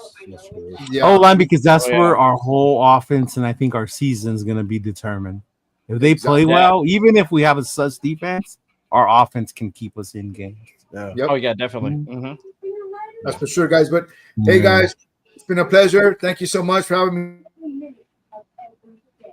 Did he freeze? Your brother? Yeah, he froze. Think he freezed? Me on. I gotta go, but hey, appreciate it, guys. All right, brother. Take it easy. Much love to Thank you, Mike, for joining us. Brother. Thank you, man. Guys, let me know on what you need for the DJ too. Don't forget. Yeah, for sure. I'm gonna get with them tonight or tomorrow, and then I'll get with Jeff. I'll give you a call tomorrow. All right, man. Awesome, Peace. man. Appreciate you, brother. Appreciate you, you, man. man. All right, Nate. Yeah. You guys have a All good right, one. man. Peace. And Jeff, sure you word of guys follow our advice: guy. before you meet Mike, you might want to get a pair of gloves and put it on your hand because he's gonna dab you the whole time with those rings. I got rings on my and hand. not like this. He's gonna go. Yeah. I wear rings myself when I go out, especially for like certain Raider events. I got rings on, so I'll be Yeah. Yeah. There you He's go. a cool dude, man. He's a cool guy. Make sure you guys give a follow to our guy Mike Raiders Against the World. Look on at Gravy. Instagram. All 6 of those players don't amount to 2. Bro, Gravy, you got to be honest, bro. You got to be true to yourself. Morrig was not worth $19 million a year. He got Real quick, going back to Mitch's question, we're all in agreement then. We're saying O-line at this point. Oh, to me, the O-line, O-line or because a DBs lot for of us- sure. Or the DBs, yeah. Yeah, that room is definitely thin, bro. Just questions for sure. I mean, definitely O-line number one for me, I think. Mhm. Especially now. Prior to all this talk about JPJ moving around and everything, there wasn't seem to be an issue other than who's going to play right guard, whether Kappa or someone else. But now that we're moving guys around like this, it's like, all right, we need to get that. They need to figure that out ASAP. Yep. I'm going to tell you what Lincoln Kennedy told me. Shut up and let the coaches coach. What did you say? Yes, sir. Right, sure. Yes, sir. Uh-huh. All right, so where did we leave off? Where we talked We about left the Jacorian. Yeah, we did the Jacorian talked trade. about that. So I guess we could skip over that too, the time of the book, because we have already beat that to death too. So I guess See, Jack Betch is not that good. He's a bust, and we wasted a second-round pick on him, and Thornton is already higher on the depth chart. It's true that Thornton is already higher on the depth chart, but I don't think that Trey Tucker is going to be around for very much longer, in my opinion. Hey, he didn't look bad on Saturday. He didn't look bad, and it's not because he's a bad player. I just think that Thornton does everything much better than Trey Tucker, and he does everything Trey Tucker does, but just better. Because he's taller too. That too. Yeah. Besh is But I think it does Besh is change fucking to good. what Big Besh is Papa fucking said good. though. There's a lot behind the fact that he was a second round pick. Mhm. No, definitely. I agree.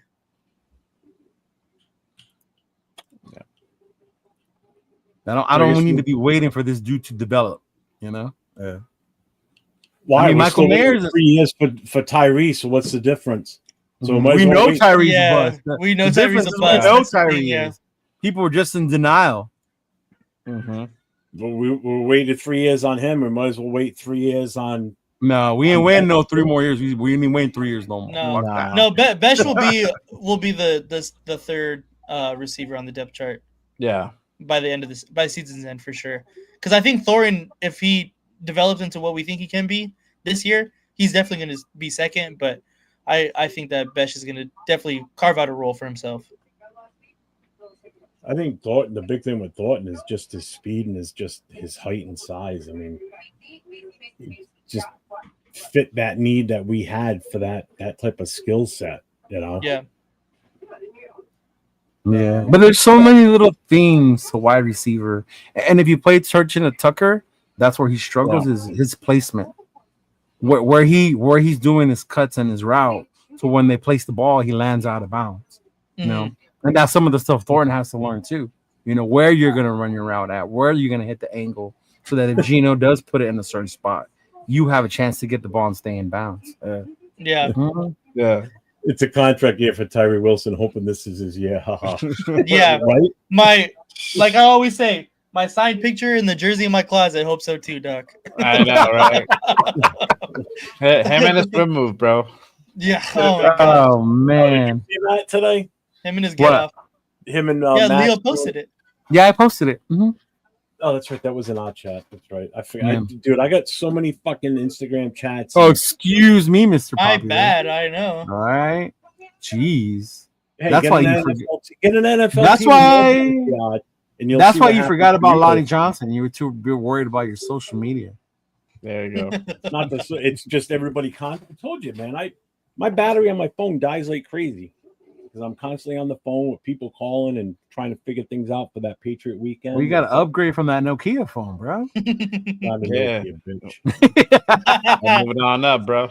At least it Boost doesn't break. Mobile. Guys, I'll I got tell a him. break today. I was under anesthesia earlier today, so I don't want to hear it. Be happy I'm even here right now. Oh, I forgot about that. Yeah. It was funny because we were on late last night, and we were doing our live, and he was talking about that. And I told him he was busting his balls because that fool's always up late at night. How many times Yeah. have we been asleep and we get a message from this dude at like 2 a.m, right? All right, man. I Uh-huh. appreciate you popping on, dude. Hey, let's do it, bro. Let's Yeah, do for it. sure. Next week. Yeah, for sure. Let's do it, Every man. Wednesday night. We could do the 49er game, dog. Let's do it, bro. The Raiders versus 49er game. Don't say the 49er game. The Raiders versus. Oh my God. Shut up. It ain't the Let's do Seahawks it. game. It's the Raiders versus the Seahawks game. That's what my thumbnail says. Raiders versus Yeah. Seahawks. Exactly. Yeah. So I it hit ain't you the up, Niner game. Going Hollywood. Jeff going to Hollywood. See? Tell him, Gravy. Oh yeah, bro. Big time. It's all right. After his event in New England, he'll go back to being PUBG Jeff. Yeah. Oh, I know him. Mhm. Christmas miss you. Yeah, I Huh. did. I Christmas haven't- really miss you. He kicked him to the curb, huh? Man. He's friends Well, with I still Jason got and 3 shows a what's week- his name 3 now, shows a right? week Tui, with him. I huh? do Friday night, Saturday, and Monday. We didn't do Monday because I forgot I had a dentist appointment Monday morning, so we couldn't do the show. I didn't know when I was going to get home and what condition. Well, I the was good in. thing about your Monday show now with the game, you have something to talk about on Monday. Yeah. Yeah. First thing Mhm. Monday morning, baby. Monday morning Mhm. quarterback. Yeah. There you go. So I guess at this point we'll just discuss tomorrow night's game. You know, preview this game tomorrow between us and the Seahawks. What is the number one thing you want to see the most out of this game? Like what's going to be your number one takeaway that you want to see? I want to see offensive production. You know, Correct. what that looks like, run game, it depends who's going to Am I- play first and second half. But just production wise, I'll be looking at the line, be looking at our running backs. I don't expect a whole lot from AOC, but I'll be looking at Cam. Defensively too, defensive secondary, how they perform, the D line. That's gonna be interesting for sure. Nate, Yeah, it's a big one. I want to see, just the competition from both sides of the ball on the starters for both teams. Honestly, I want to see, get us ready for regular season football. See some good possessions for both sides of the ball, like I said, and I want to see some competition out there. And then, of course, like I said, I want to see Cam Miller too. He really got me excited. Yeah. He got me excited, Yeah, honestly. me too, bro. I Bro, like he looked nice. Look Honestly, I at think he's you. gonna get a lot of play time tomorrow. Yeah. Cam Miller. Honestly, for me, it's execution, bro. It's a preseason game. They've been preaching competition everywhere. I want to see it on the field. Yeah. If you are telling us that to trust what you're doing, then on Thursday, I should see that execution on the field, regardless of who's out there. You know, I really, and that's I think what I'm gonna look for is to do that shit, is to watch that, see how they do that. Hey, thank you, Maria. My boy Q was cool. that was dope. But to do that and see how they go, and also how we move, bro. If you remember last preseason, we saw the offense struggle, and we just kept saying it's preseason, it's preseason, it's preseason. They look lethargic. Yeah, and then it showed the same thing in week one. It's like, no, there should be some type of flow, some type of movement. And I think that's what we were talking about. The three of us who went to the game on Saturday was you could see that flow. So if I can see and feel that flow on Thursday, then I know we're going in the right direction. Yeah. I want to see red zone. I want to see us convert in the one. red zone. That's what I want to see. Touchdowns. That was one of our biggest weaknesses when we did get in the red zone, which wasn't very often last year. And I want to see who's going to be the bigger impact in the red zone. Is it going to be Brock or is it going to be Mike? Because I think they both need to be extremely active in the red zone, because go for your two biggest and strongest targets out there are your tight ends. Yeah, Gino actually hit Thornton a couple times. They did. On a fade, on a fade. Throw a jump ball up there. I want to see him lost people as well. And that's what I was saying. When they did, he wasn't catching it at the high point. Yeah, and that's what they need. They to did do. like a back shoulder. He needs to throw like alley oops to him type of thing. He's gonna jump for that shit. But that was Gino's struggle last year too. Yeah, it was. Yeah, was a red zone interception. So if he can, with the addition of Chip Kelly's scheme, and there was one he and then threw, all the right? But they players- called the flag. Yeah, He did throw one on Saturday. Yeah, but there was a flag on the play. Yeah.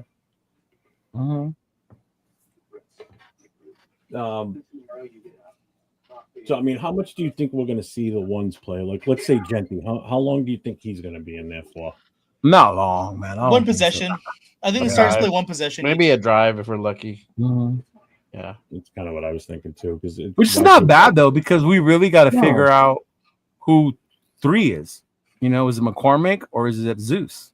To me, it's McCormick. Or if they move up, maybe one of them moves up, and Mostert is 3. Mostert looked nice though. Mostert looked nice. Remember, Mostert was a fantasy scoring machine, bro. Oh yeah, you play fantasy. You know who Mostert is, yeah. Yeah, exactly. 2 seasons ago, he had 20 plus. He was insane. And he's still got the speed. I mean, you guys can attest. When you saw him out there this weekend, does he still have the speed? Oh yeah, for sure. He had one long run that I remember that he looked good. That was Mostert, yeah. And then that part, Ricky, get out healthy. Yes. Yeah. That's huge. No more broken bones. No, fucking Max in the ball. Actually, Max shouldn't even be out there. Fuck that shit. No, honestly. Coops is another one I want to see because I didn't see the explosion. Yeah. I want to see it too, yeah. Koontz? No, Koontz. Koontz. I definitely with him, because you still know what we're getting with him. He hasn't played in a year and a half, almost two full seasons. Yeah. So you don't know what he's coming back like. So yeah, So definitely Max can play one play and sit down, let Tyreek play. yeah, I'm fine with Yeah. that. He doesn't need to be a stat whore that day. Or no, No. just need to sit get a your couple ass reps down. in, that's it. Sit down, little ass boy. Don't need another fucking foot injury or whatever the fuck's going on with that defense. ACL tear. Jesus. I know. Yeah. Did you see who the 49ers signed? Who did No. they sign? No. Carter Bradley. Did they really? There you go. I did not know that. Mhm. Yep. I'm saying shit gets wild in San Francisco. Shanahan system. Legit quarterback. You never know. Yeah. Well, Purdy just got paid a ton of money, no? Who? Purdy. Yeah. Yeah. Mhm. So But you with know that those Niner quarterbacks, they always end up getting hurt at one point in the season. Yeah. They got Mac Jones as the backup, right? Yeah. Mhm. Treats you have to have, but you guys. Bachman is preseason hero Raider, bro. Yeah. Yeah. He really is. That's what makes me laugh when you hear about what's that corner that's doing really good right now? The rookie from USC. Oh, Greedy Vance. Yeah. He's been guarding Bachman, bro, and touchdown Tommy. Like, let's see him go up against better receivers Yeah. before we start crowning him and saying he's our next good corner. Yeah. Mhm. So along with the preview, we've also got a storyline in this because it's Pete and Gino's return to Seattle. So both going up against the former team that he coached, the former quarterback for the team.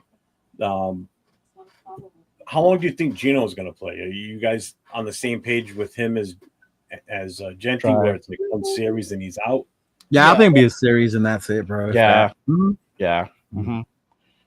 He's gonna get a rep in, and just hightail it out of there after that.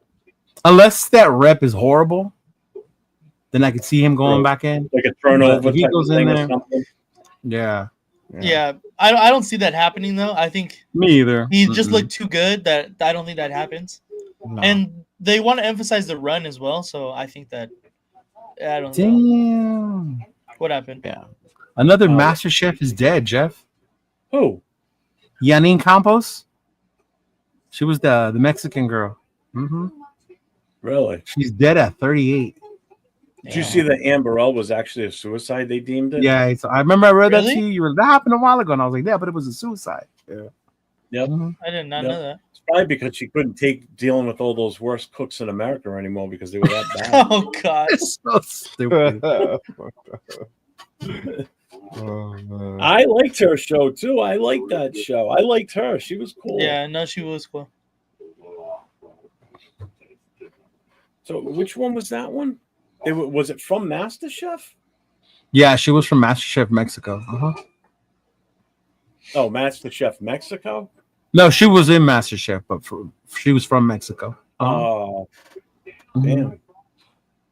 And whoever the Raiders or New Era's paying to design these hats, Oh my God, fucking dude, that stop. hat is awful. Even this other one, this one that has the R and says Raiders on it, that is so ugly. I haven't Well, seen that. that's comes from the NFL though. Nate might like that one. I don't know. He likes some crazy hats. I seen a cool one this weekend. It was like an LV in like old English. Okay. It was pretty tight. They had it in the store as well. It was sick. I should have got it, but it was like $60. I thought it was gonna be like $60, bro. Yeah, I was like, fuck That that. hat that one of you guys posted in the chat with that little tiny ass little square. Yeah, the little sideline Yeah, one. That thing's the sideline garbage, one. bro. Horrible. Yeah, that comes from the NFL though. That all the teams are gonna look like that. If you look at that hat, the New Era logo on the side is bigger than the Raider logo on the front. Mhm. It's ridiculous. I'm like, that looks like trash. It's fucking what a joke. You ain't Yeah, I gonna seen see those that in the from- store too. You can't see that from a long distance. From a distance, I can see the shield. I can tell if it's a Raiders hat or not. You can't tell with that. You won't be able to tell until they're 2 feet in front of you. Like, oh, it's Raiders. It's Yeah. like the size of a postage stamp. So let's do this then. Prediction tomorrow. Winner and score. Ooh. We did this yesterday, right? What did I say yesterday? 28-14, us? Yeah. 28-14. Okay. Mm-hmm. Jay? I say probably like I'll keep it 21. 21 either. Let's do 21-18. Nate? I'm gonna go us. I was gonna go 21 as well. But let's go 17. Damn, no faith in the high-powered offense? It's 2 and 3s playing mostly. Yeah, exactly. That's Bro, why. Seahawks 2 and 3rd string defenders. Yeah. Rorschach says 27-20 us. What did I I like say that. last night, Leo, on the show? I don't remember now. Who's the one that said 30? Was that you or was that James? No, it wasn't me. That was I think I James. James said I 33. 24. Wow. Holy There you go. shit. Yeah. I think James I said said 24 33, bro. because I was thinking at least 21 points plus a field goal, at least one field goal. Yeah. So that's why I went. Although I kind of wanted to be a nail biter at the end and then watch Cam Miller drive the team down. Oh, for real. Yeah, that'd be cool. That'd be Yeah. tough. And then run it in for the winning touchdown. Yeah, run it in for the winning like he did at the fucking camp. I know. Hey, you know what? Not for nothing. If Cam Miller has a great game and he moves up the depth chart, then he does. Because if it's going to be better for the team, then I'm all for it. You know I'm not serious about ALC 12 starting. You know I just do that just to get you guys riled up. All of a Don't sudden, lie. this guy- Because we're Sure. praising Cam Miller all of a sudden, huh? Right. Where's his little? Didn't he have a whole little banner and a sign? and Where's your everything? little sign, bro? Yeah. Yeah, Yeah. it's up there. It's erased. I erased that a long time ago. Still there. How many No, Seattle sorry. bubble I guys? had to use are it there? for Because- Apokasi's game we did. So, do you guys have anything else we need to add to this? Or Nah, man. I hope you enjoy your live tomorrow. Are you guys gonna Oh, watch it's the gonna be a game good live one. and stream that way? Yeah. He is. I'm watch it. I look. I can't do it. Halftime. And it was funny because Jeff was inviting people to do that or to watch the game and stream the game live. But then he was like, but the requirement is you have to have your volume low. Everybody was like, oh no, fuck that. I'm not doing it. turn your volume down or wear an earbud so you can hear the game. You're like, oh no, I'm not fuck looking that. to get fuck my that. channel fucking shut down. Fuck no. What would really be cool is that either Nate's chair is taller or he brings his camera to eye. It's because my computer is high, so my camera is on my computer. So like I can bring it down, but Why did you Yeah, just it's do not gonna that? 'Cause that's what I do. So look how tall I am. Oh, look, I'm a midget now. because you want me to look like that? No. Yeah, I guess. now Jay looks like he's sitting on the floor. There you go. Perfect, right there. That's There you go. Yeah. That's basically how I had it. This is the only Mine difference is is up too, bro. like Mm, 2 mine is inches. up. Congratulations to defenders, wide receiver Seth Williams signing with the Las Vegas Raiders. From the So the XFL? XFL player from the defenders. Yeah, we picked him up like weeks ago. Yeah. Yeah. The UFL, huh? Mm. Guess so. So, all right. Well, that brings us to final thoughts. Final Jay, thoughts. what do you got going on? Tomorrow, I might pop in halftime with you, and we'll chop it up. Yeah. I probably will do the post game reaction show tomorrow. I'll kick that thing off. I've been wanting to go ahead and do that again. So, yeah, keep a lookout. Make sure you guys hit that bell, turn on notifications, do the post game reaction show. Be on for a little while, chop it up, give my thoughts on the game. For sure. They figured out why it's positioned that way, bro. I don't judge, bro. Whatever he needs to do to make that money, bro. Whatever, bro. So your stinky patas, whatever, bro. Whatever. Oh, you need to for do. real. Hey, Steven, what's up, brother? Mhm. Yeah, and then Saturday we're back. Good morning, Raiders. We'll run down. We got a guest. It's gonna be a good one. You already know. Who's your guest? Man, I don't even want to say it because I don't want to jinx it. 'Cause I already had to reschedule We're gonna do it with MC. We're gonna try. Oh, good luck. Exactly. You told me, yeah. Let's do it for Saturday. You have an MC Raider on with you Saturday? Yeah. Yeah, he's a busy man. Yeah, He's a busy man. because he has a show Friday night. So he has a comedy show on Thursday tomorrow in Victorville, and then he has a comedy show on Friday as well. Yeah. Mm-hmm. Hey, if he's coming out, I know you mentioned something about it yesterday, Leo. There's the Comedy Connection here in Rhode Island in East Providence, and I don't know what the one is up in Boston, but there is one in Boston too. There's a I see. Yeah, I was joking around because when I saw him on Sunday for his birthday, we were joking around about him going to away games, and he was saying if he can get a show on that away game, it'll make it easier for him to make it to the game because then he'll get paid to go there and he'll perform. Then he can hang out with the nation and do the game. Yeah, that'll be ideal. Well, the one here in Rhode Island, the Comedy Connection, because Matt Rife lives in Rhode Island now. He bought a huge piece of property up here, but nice. He shows up and just pops on the stage there at just any given time. Like, you're there watching a bunch of. Hopefully, my girlfriend's still not watching then. All of a sudden, he comes walking on the stage. Don't you getting ideas? Hopefully, my girlfriend's not watching. She's gonna want to go see fucking Matt Rife. I know the house is. I can drive you by the house. Well, doesn't mean he owns the Warren's house. Yeah, he does. He bought the Conjuring house, the museum there. that's crazy. Yeah, fuck that. Y'all people are crazy. Leo, you got anything going on not until Monday or until Monday? Yeah, until Monday. Yeah, tomorrow pick up the girl, pick up Nate. Go watch the game. Have fun, enjoy. I gotta start making my merch, rolling it out because the season home opener is gonna come up soon, and then I have that big party with Lorenzo for the home opener. Yeah, so I got to be ready for that, especially if I'm gonna be traveling because I'm gonna be going to Arizona for the preseason game as well. Yeah. You'll be out there. Flight miles. I know. You got a lot of flying miles. I never thought about that. Yeah, huh? Yeah. We'll see. As far as on my end, Raiders Coast to Coast will be on tomorrow night for the game for a watch party. Nate won't be on. He'll be with Leo at an actual watch location in LA. So I will be on tomorrow night for the game. We'll probably log on about a half hour before the game starts. Friday night, the normal Friday night live pull-up show. And then Saturday night, the Raiders Last Call podcast with myself, Chris for Raiders, and Jason Downs.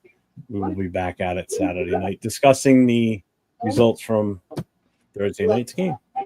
Again. Yep. Yeah. Again. Yeah. So what is Jay doing tomorrow?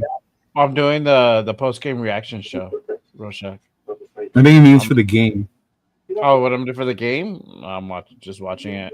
I'm not gonna be on Jeff Sing. I'll pop in on halftime for a bit. I can't do it. I can't watch and be on the live. I gotta focus on the game. I gotta enjoy the game. Yeah. Damn, he's not gonna enjoy it if you're around, Jeff. That's what I heard. That's all right, because now I won't have to worry about getting misinformation. So I didn't give you that misinformation. I know. You made that up all on your own. I did not get the information from Jay. I thought I saw what I saw, and obviously I didn't. I was corrected. I said he could possibly be out for the season on Monday. We'll see. I don't know. Wrong too. I said wrong possibly. too. I said Wrong possibly. too. Did I say he's out for the season? No. I said possibly.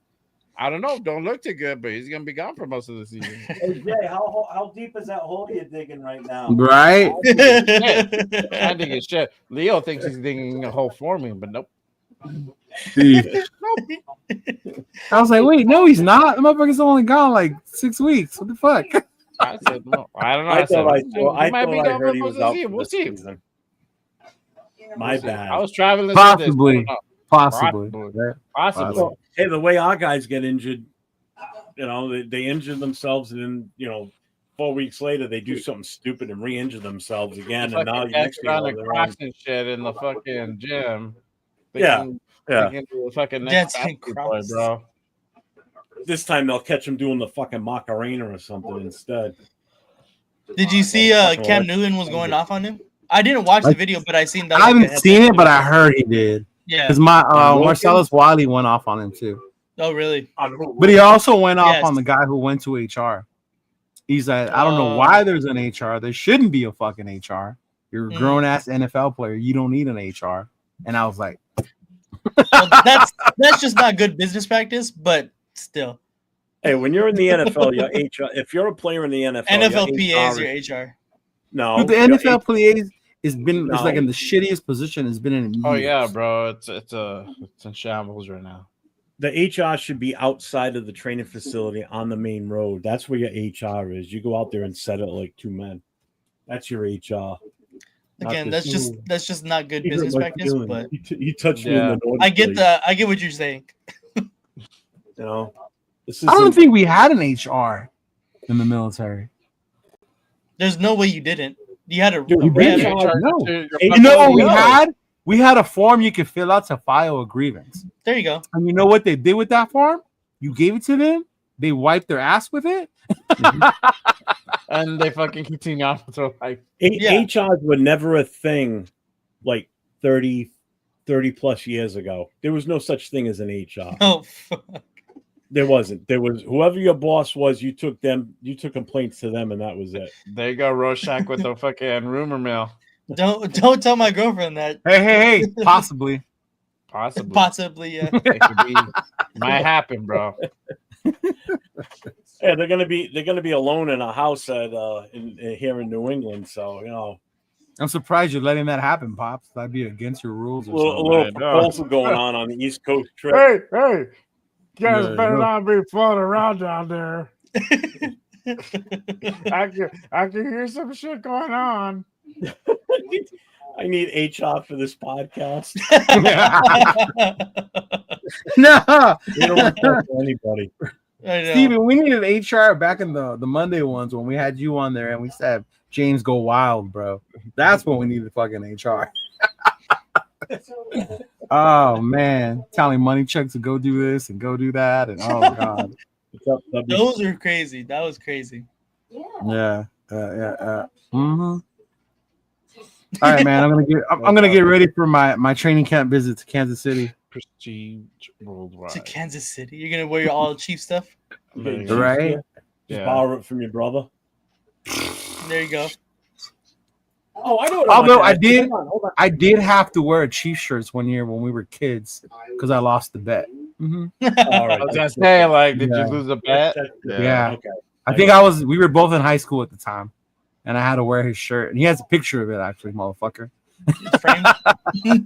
Leo, I needed to ask you this, and I forgot. How was your nephew out there this weekend? Oh my god, bro! He had so much fun. That kid would not stop smiling, man. It was he had what that kind of stuff does for the fans. My nephew was a prime example of it, and so was my girl.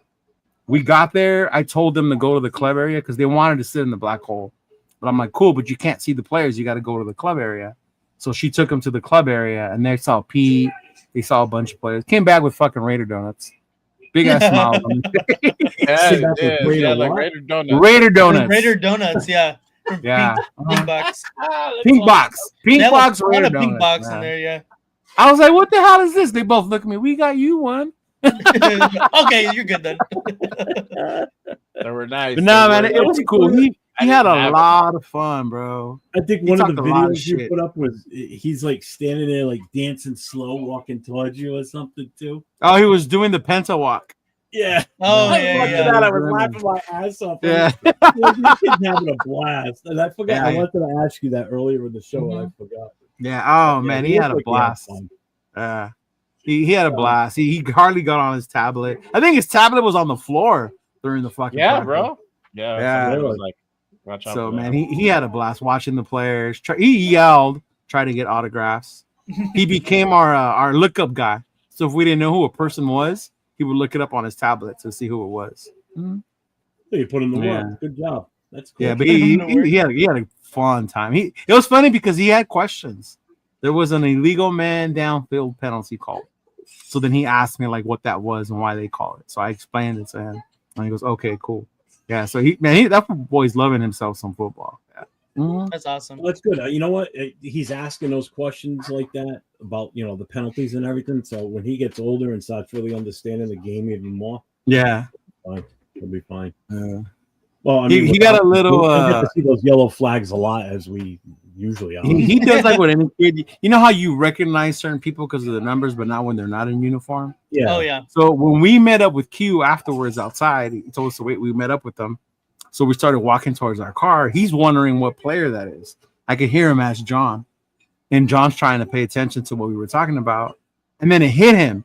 He goes, "Wait, I know that guy's voice." And he looked at me and he goes, "That's you from the morning shows." And I was like, "Yes, that's him." He goes, "Oh."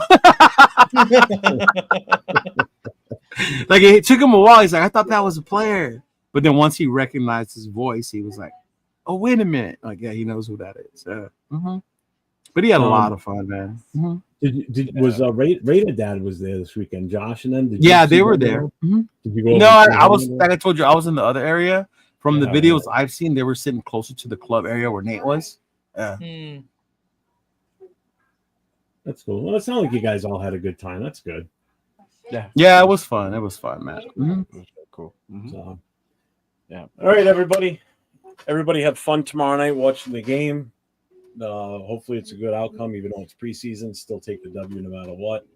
Yep. Nate and Leo, have fun at your pregame watch game party. Enjoy. Jay, I may or may not see you tomorrow night. You know the invitation. I'll put it in the chat later on for the link. And everybody else, as usual, stay safe and go Raiders.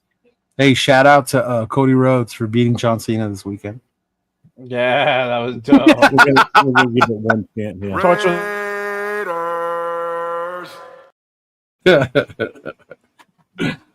I love that. All right, I everybody. finally caught up. Later, man. Good night.